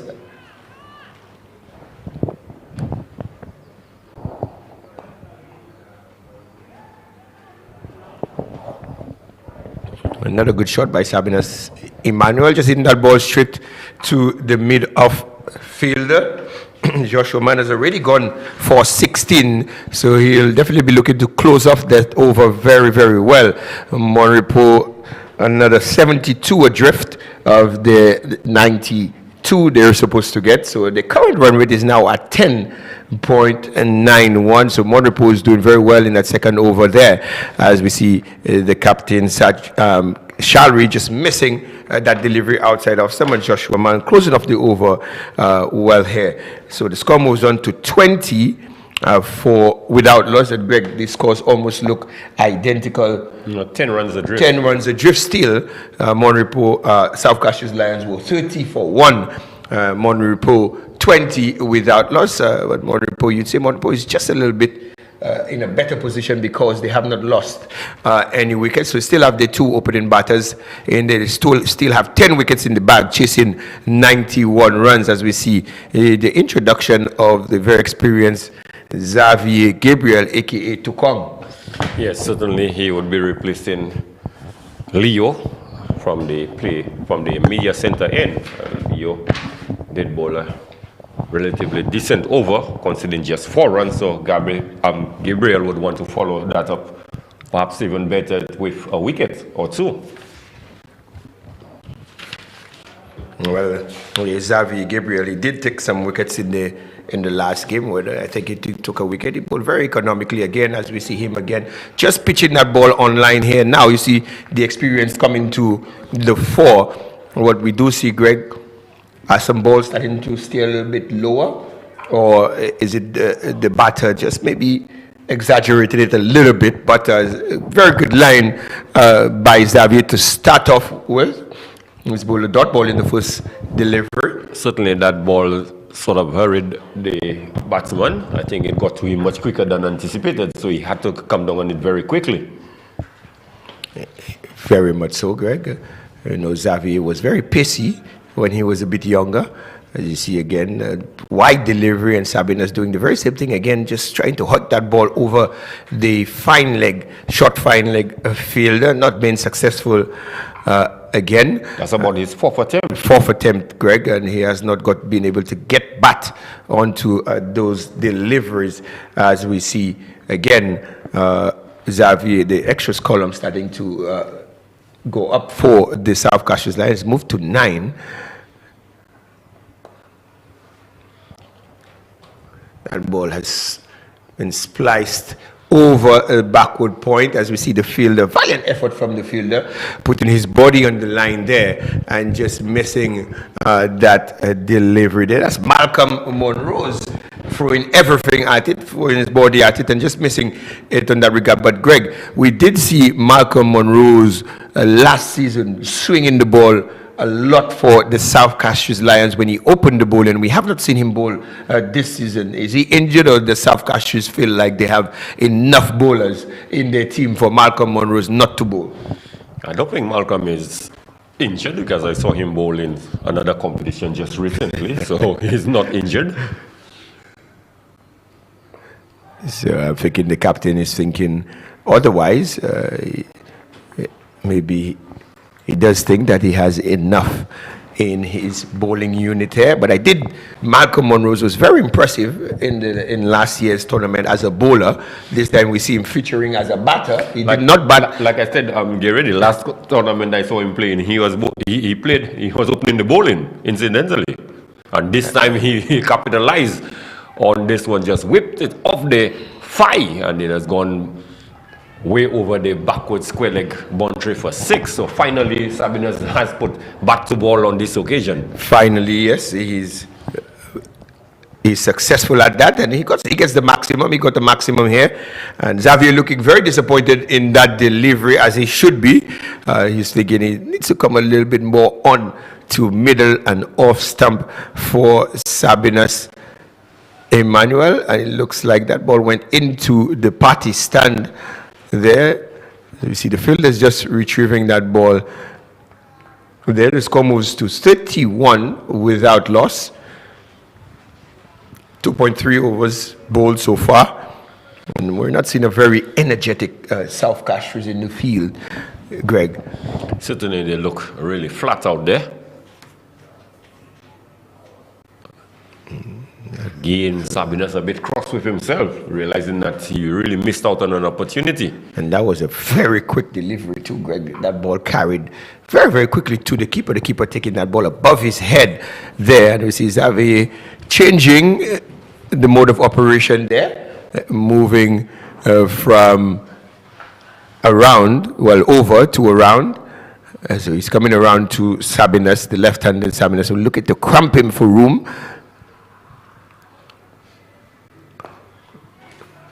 Certainly a bit of movement there, just squaring Sabinas a bit there.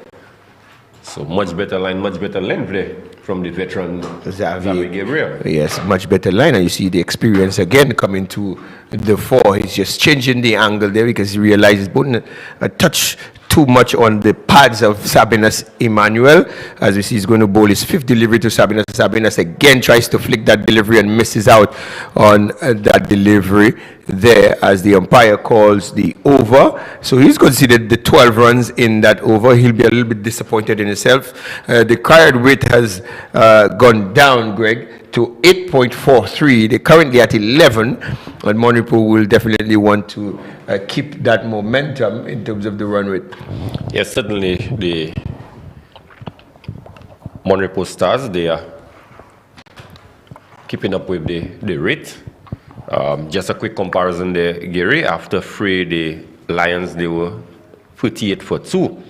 And the Monrepo Stars, they are 42 without loss, so just 6 runs adrift. Yeah. But they have not lost a wicket. So Monrepo is definitely catching up in terms of the runs, as we see the introduction of Kenrick James is going to bowl his first over to Sajak, and Sajak drives and he misses as tried to get a single, but they changed their mind. Not Sajak, but Shalri He drives and he misses outside the off stump. Umpire signals a wide. So that score moves on to 33. But there is some movement for Kenrick James away from the right-hander. He just needs to pitch on line. But he's trying to sort of staying away from that act of the hitting area for Sadrak, not Sadrak, but Christian. Oh, another wide delivery again. Yes, certainly.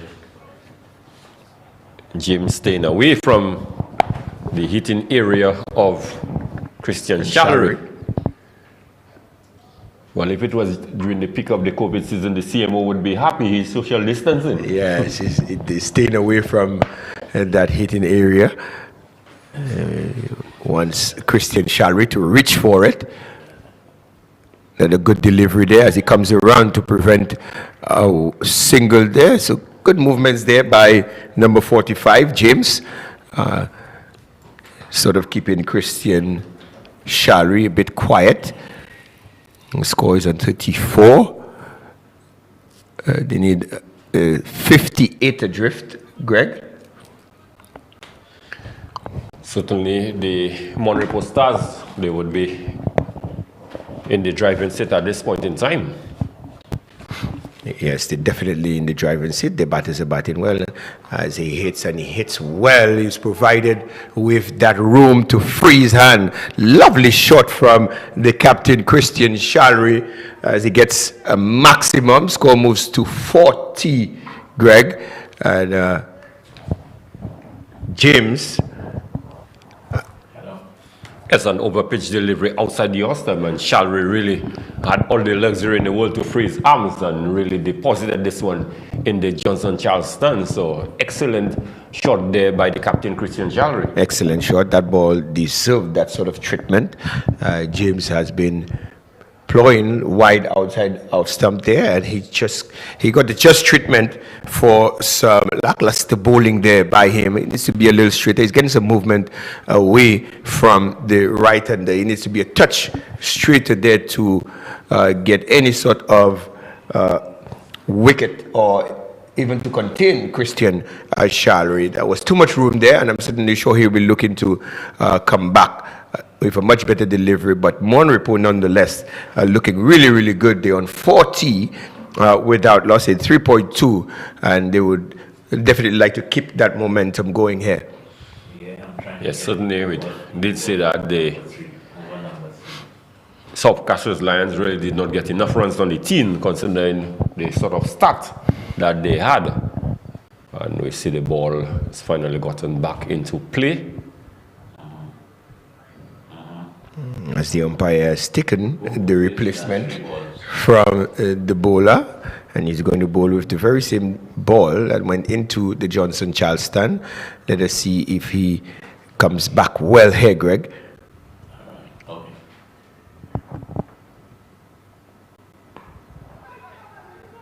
Well, much better delivery, but good smart cricket there between Shallery and Emmanuel, just dropping this one. The veteran Red Clovis, certainly not a spring chicken anymore, really could not sprint in to prevent the single. Yes, so it shows that, Gary is not just about, the big shots. Realize it was a good delivery, just drop it close, and they were able to scamper through for the single. So this is the sort of approach that the likes of a young Noel Leo should take an example of. And this is what we said earlier when we were talking about the way that the South Castries Lions batted.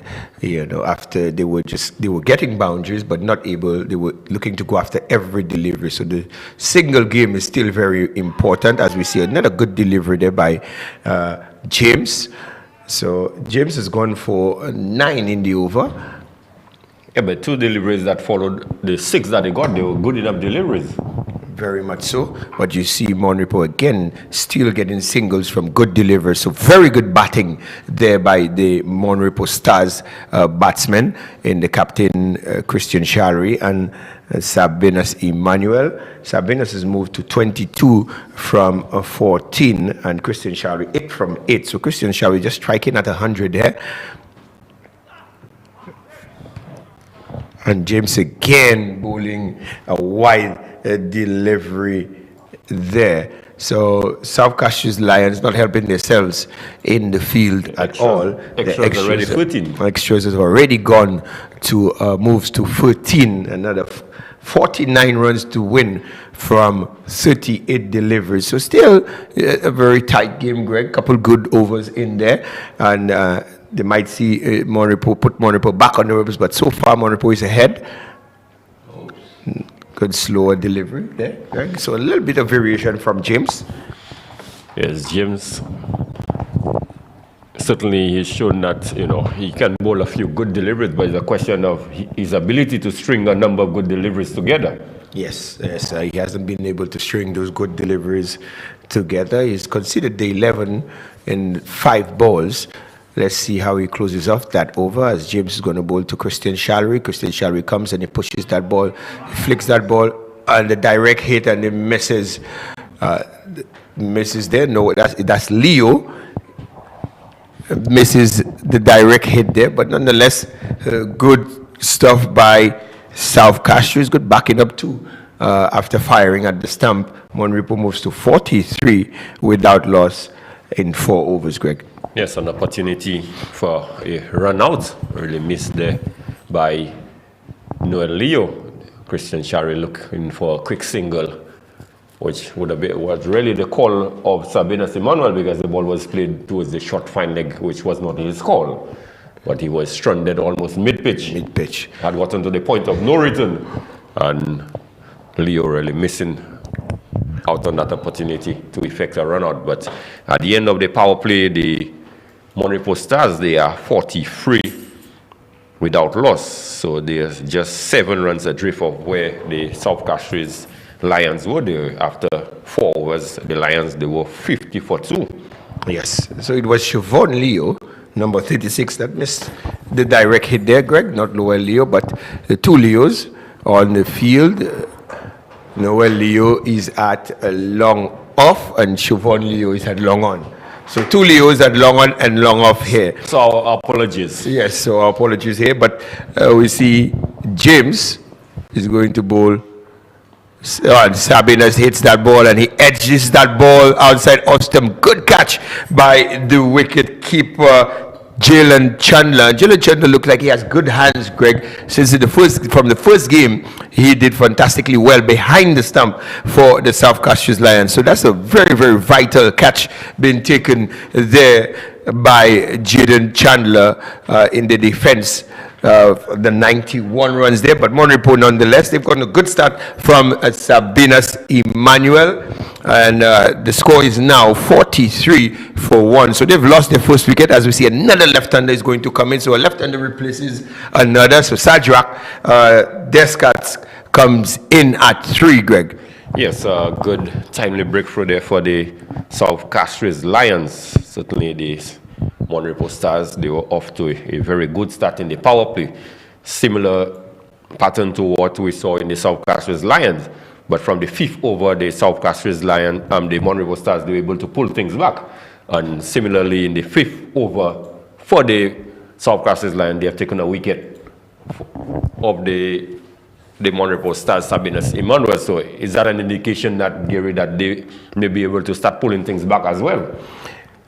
Well, not if Monrepo Stars have something to say about it. Normally, Greg, you see after the power play is done, you see the teams being able to pull things back. Now, I've seen a few balls stay low in this inning there, Greg. Is that an indication of the balls just staying low? Because I'm thinking that's the very same wicket that they are going to use for the second match today. Yes, this is about the second time we have seen one stay down.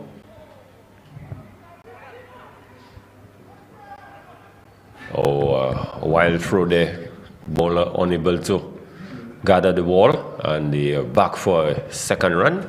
So Monrepo Stars, they are gifted a run, leg by. Yes, second leg by. 2 leg bys there being gifted to Monrepo. There, as we see, James is going to bowl his 4th delivery to Sajak, and Sajak comes back and he pushes that delivery there. Good fielding there by James to ensure that Sajak does not get a run. They will need 47 from 32. Adonis still bowling. Very good over here. Ball is wide, and the umpire will signal wide here, Greg. So Adonis has not done too bad here, Greg, so far. Yes, just 1 run so far of the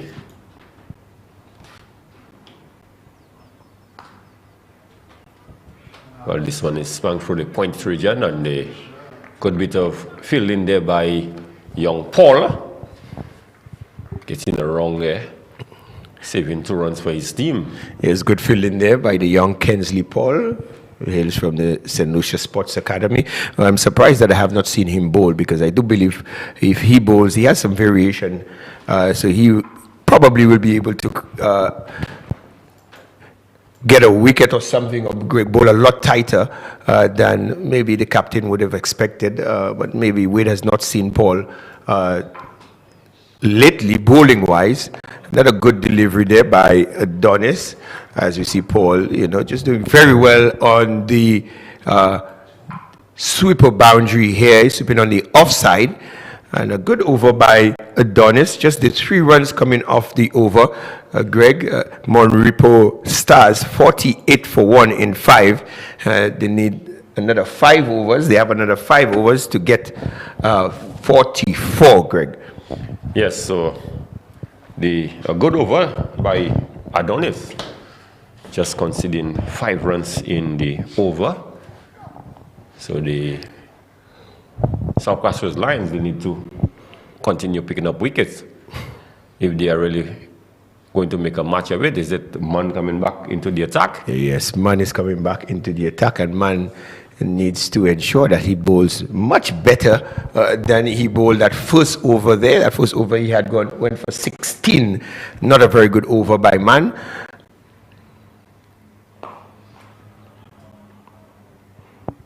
So this one fired in by Joshua Man and struck to the long off fielder there by the captain, Christian Chalry.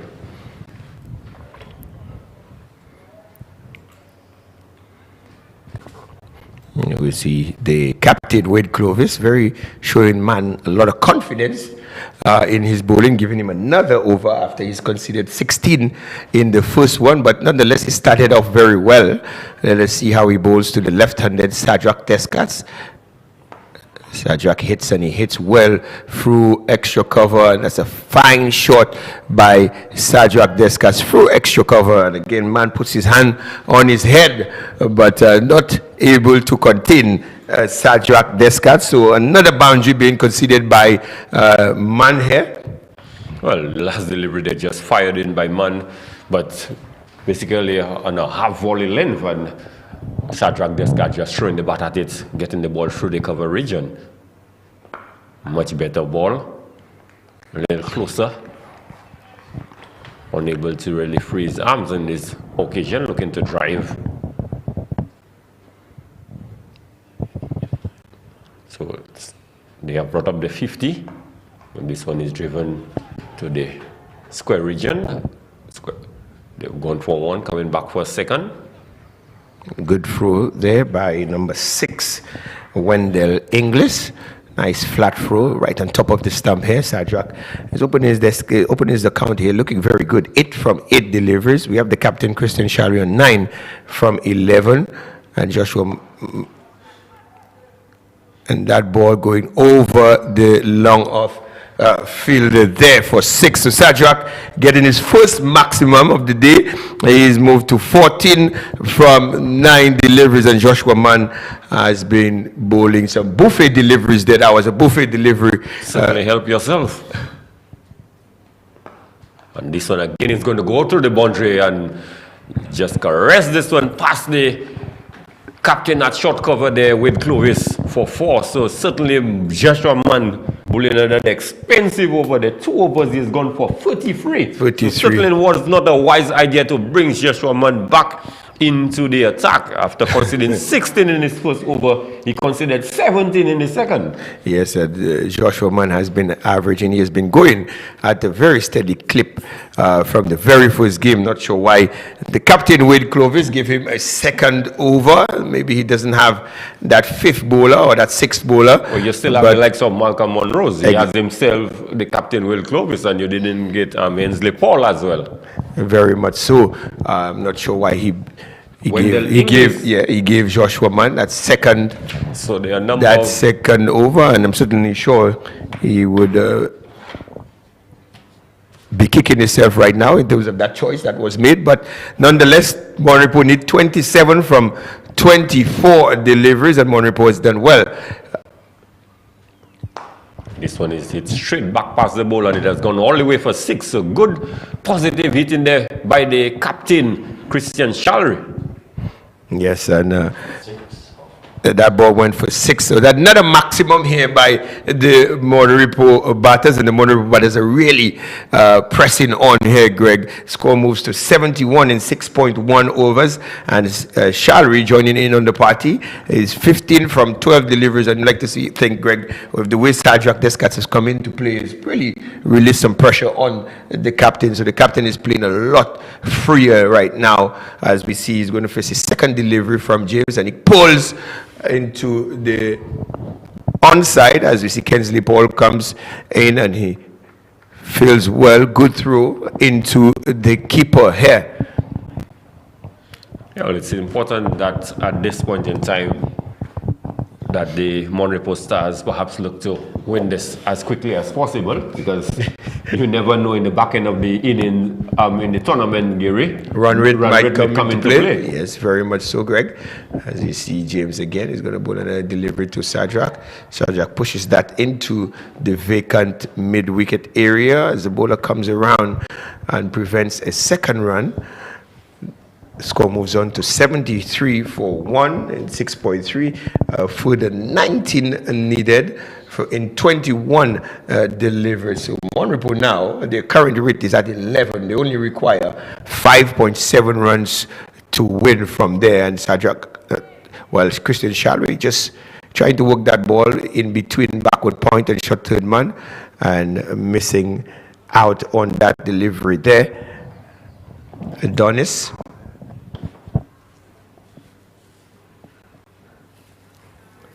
Adonis has 2 deliveries to finish off the over.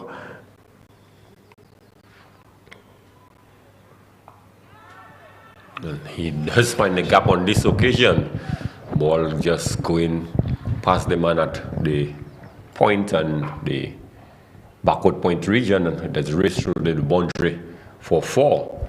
So Kyle Adonis really unable to contain Christian Charles. The second boundary is gotten in this over, got the first ball maximum, and then a 4. Yes, we see Christian Shalry just using the pace there. Very smart batting by Christian Shalry. 20, he's now 20 from 15. They need 15 runs. And he pulls, and that ball was dropped by Chandler there. And it's a difficult catch. Difficult catch, one would say. The ball took the edge and just flew past the keeper. So like they say, when it rains, it really pours. And on this occasion, it has not gone well for Adonis. Very expensive over. They bowled some 15 runs coming off that over. So Monrepo now 81 for 1. They would need 11 from 18 deliveries, another 3 overs to go. And you see Christian Shalry is moved to 24 from 16, and Descats on 19. Sajak Descats 19 from 11 deliveries. As you see, a new bowler is going to bowl, number 36 for the South Castries Lions, which is Siobhan Leo. It's not a new bowler, but he bowled the first over, and he's going to bowl from the Players Pavilion end. So he's going to be bowling the 7th over here, Greg. 8th over, sorry. Yeah, the 8th over. So certainly the captain, Wayne Clovis, he has to go for broke, although it's a bit late. Yeah, but he has to go to I did not think that the captain, Wade Clovis, needed to use man for a second over there. But I'm certainly sure it's something that he's going to learn from. Man was not in demand at the time. Yeah, man did not deliver the goods at all for the South Castries Lions. We see Sadrak Descat's now going to face his first delivery to Leo, and that ball was hit to the long on fielder, which is Noel Leo down there. Good recovery there from the fielders for South Castries Lions, as Monrepo need 10 more runs to win from 17 deliveries here. Leo 0.5, 1.1 overs, no wickets, just the 5 runs.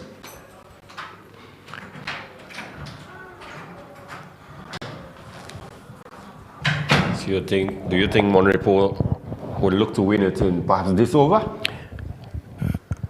I'm certainly sure Christian Shari looks very good, and a good delivery by Leo, and Leo is looking to fire that ball back to the non-striker's end. A good yorker there by Leo. Leo is now bowled 1.2, just a 6 runs coming off of it, and Monrepo is now just, they're single figures now, Greg.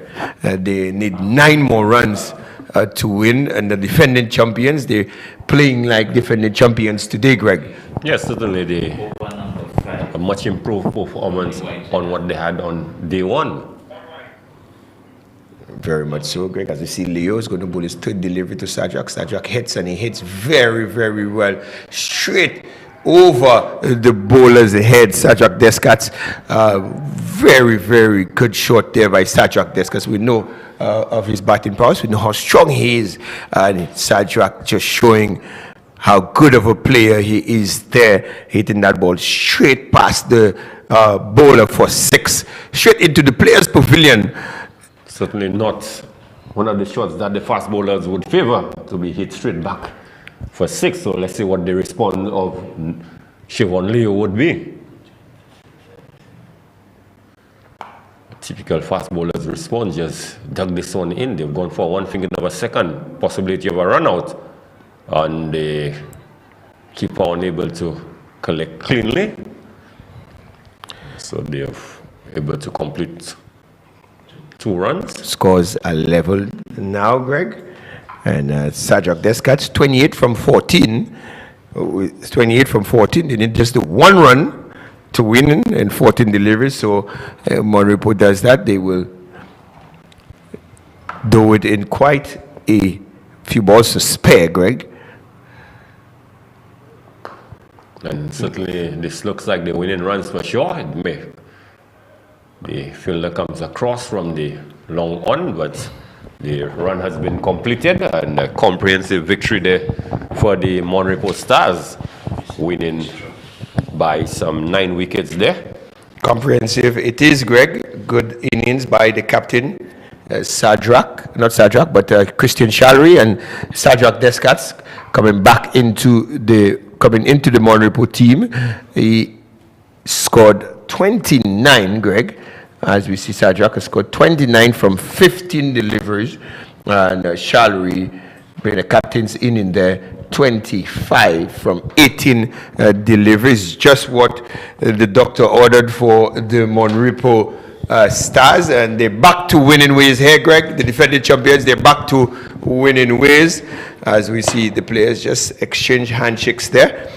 We see the Monrepo Stars batting. They only needed 3 batters today, Greg, to get over that score of 91. Sabinas Emmanuel, 22 from 15. Christian Shalry, 25 from 18. And Sadrak Descat's, 29 from 15. And the bowling for South Castries, Siobhan Leo, he conceded 1.5 overs. Well, he's conceded the 15 runs. And Joshua Mann, 2 overs for 33, Greg.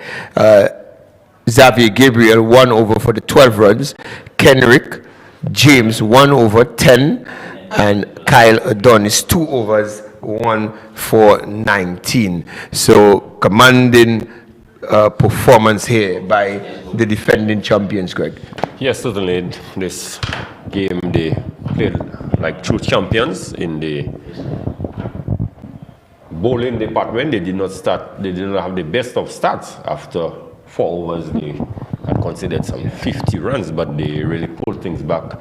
The other 6 overs only conceding 41 runs. So certainly they went into at the halfway stage with momentum going their way. And we saw Sabinus playing a good enough inning. But after the fall of Sabinus' wicket, when it was Shadrach Descat joined his captain, Christian Shalry, really gave some impetus to the innings, and really from ball 1, he came out there striking, and that in itself just spurred the captain, Christian Shalry, to just switch gears himself. And they were two very clinical out there, really winning in 7.4 overs, which would really help their run rate if it boils down to that later on in the competition. Very much so. As we see, Repos has been very dominant in their performance there today. As we said, they're back to winning ways. They won quite early in 7.5 overs, 2.1 overs to spare, and Repos Stars have won today's encounter. They've won the second match. Well, that's the first game, but they've played 2 games. They've won the second. They lost the first one and won the second one. So the defending champions are back to winning ways here, Greg. And what do you think the Central Castries, the South Castries Lions batters or the team have to work on in order to be a little more dominant, or in order to get a few more wins in this tournament, Greg? I think one of the things they seriously need to work on is the manner in which some of the players, or the time at which some of the players tend to get out. For example, Noel Leo, after the first over, some 16 runs after 5 deep balls, and we saw the manner in which he got out. Even Xavi Gabriel, after hitting 2 boundaries of Shadrach Descat, looking to chase something wide, looking to play it into the leg side, and got caught behind. So the manner of dismissal to me, it looks like when they've gotten on the attack, it's just attack, and there's no thinking about singles. And I think we saw it from Christian Shalry in particular, that yes, they were hitting the boundaries, but at the same time they were prepared to take the ones and twos when it was available. Very well said, Greg. You are so right with that analysis of the South Castries Lions team. I'm certainly sure their coach in Brian Calix will be ringing those shortcomings in their ears at the team meeting. But nonetheless, both teams have played 2. South Castries and Repos, they've played 2. Each of them have won 1, and they will be looking to get into the semi-finals and finals of this tournament. But Greg, as the tournament goes on, I'm looking forward to seeing much better cricket from those teams as the tournament goes on. I'm looking to see a lot more competitive games as the tournament go on, because the players are getting a lot more comfortable playing, and they've worked themselves into the tournament, so they're looking a lot more comfortable so far from what we've seen. Yes, certainly the Repos Stars in particular, they look a different unit today with the inclusion of Shadrach Descat into the team. And the South Castries, I think they have the players to really go out there and fight, but it's a question of how they utilize the players that they have available. For example, we have seen the likes of Wendell English, who have not bowled. We look at Kingsley Paul who has not bowled. Wayne Clovis himself has not bowled. There are a number of players there that has not bowled, and we saw having Joshua Mann in particular. He was very expensive, especially being brought around for a second over. Yes, and I'm certainly sure the captain, Wade Clovis, might be regretting that decision in terms of giving Joshua Mann a second over, because at the time that Joshua Mann bowled the second over, Repos were missing a further 43. By the time that over was done, it had gone down to 24. That's how much that over hurt the South Castries team. Nonetheless, Greg, will take the viewers over to the post-match interview with our fellow commentator Chloe Dantes. With me right now is captain of the South Castries Lions, Wade Clovis. Now, I know on Wednesday you guys won 103, posting at the time the highest, and now you guys lost. What happened? Well, today we were a bit short on the runs. We were about 20 runs short. A few too many dot balls whilst batting, so that cost us in the end. Yeah, speaking about your batting, you guys were strong in the first 5 overs, and then you seem to lose your momentum in the other 5. What really happened during that time? Yeah, I think the batters, I think we might have gotten the order a little bit mixed up, but we'll work on that. All these things, it's a long tournament. We'll work on that, and we will get better for the next game. So what should we expect from you moving forward? Another victory in our next game and the game after, but one game at a time until the tournament ends. Okay, Captain, best of luck to you in your next matchup. Thank you very much. You're welcome.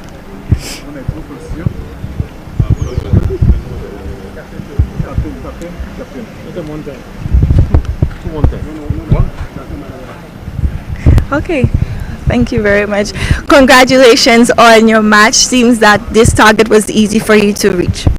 I wouldn't say easy. I think the preparation worked, and we had a welcome addition to our team, which is Shadrach. And as you could see, this performance today really paid off.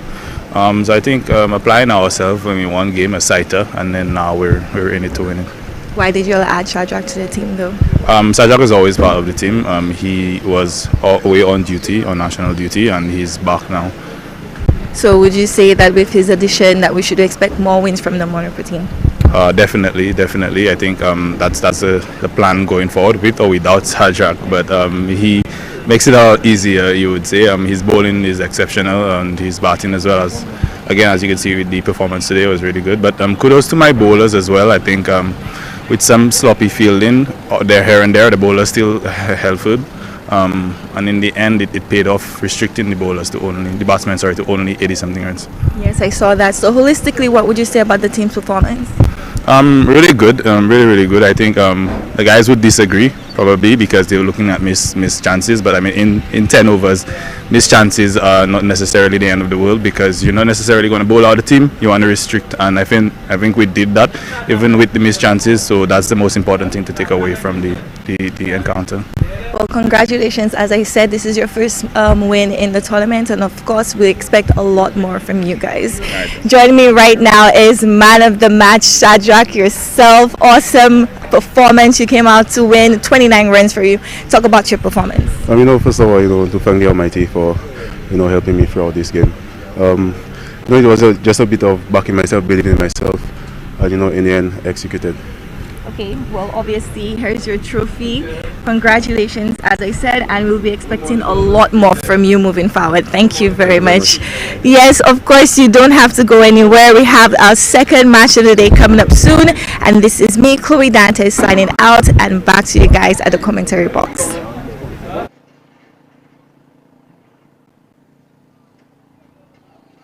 The man of the match, Shadrach Descat, who I think certainly deserve got 29 or 15 with 2 fours and 2 sixes. Certainly brought some serious impetus to the game. So well pleased, Captain. And Christian Shalry. Yes, Christian Shalry is very pleased with the performance of his team, speaking very positively, as we see Shadrach Descat deserved that man of the match. He performed very, very well. His first game of the 2023 Dream 11 T10 Blast, and he has definitely stamped his authority, Greg, as the Monrepo team would have expected him to do. But good stuff by the Monrepo Stars, the defending champions. Don't forget they are defending champions, and the Monrepo Stars have gotten back to winning ways as expected. Like we said, remember in last season they lost their very first game and ended up winning the tournament. It's all left to be seen if that is the route that they are going to take this season, Greg. But nonetheless, we've seen the captain from the South Castries, saying that it's a long tournament and, you know, is not too perturbed by what has transpired today and that they're going to get things together. So confidence from both captains, Greg. Yes, certainly. So we are going to look at the teams that are going to come up for the next encounter. It's the Miko Eagles versus the Beaufort North Raiders. The Eagles lost their first game, so they too would want to get into winning rows. And the Beaufort North Raiders certainly would want to better their performance. So we'll ask you to join us at about 25 minutes past 2 o'clock when we are going to start off the broadcast for the second match of the day. So until then, goodbye.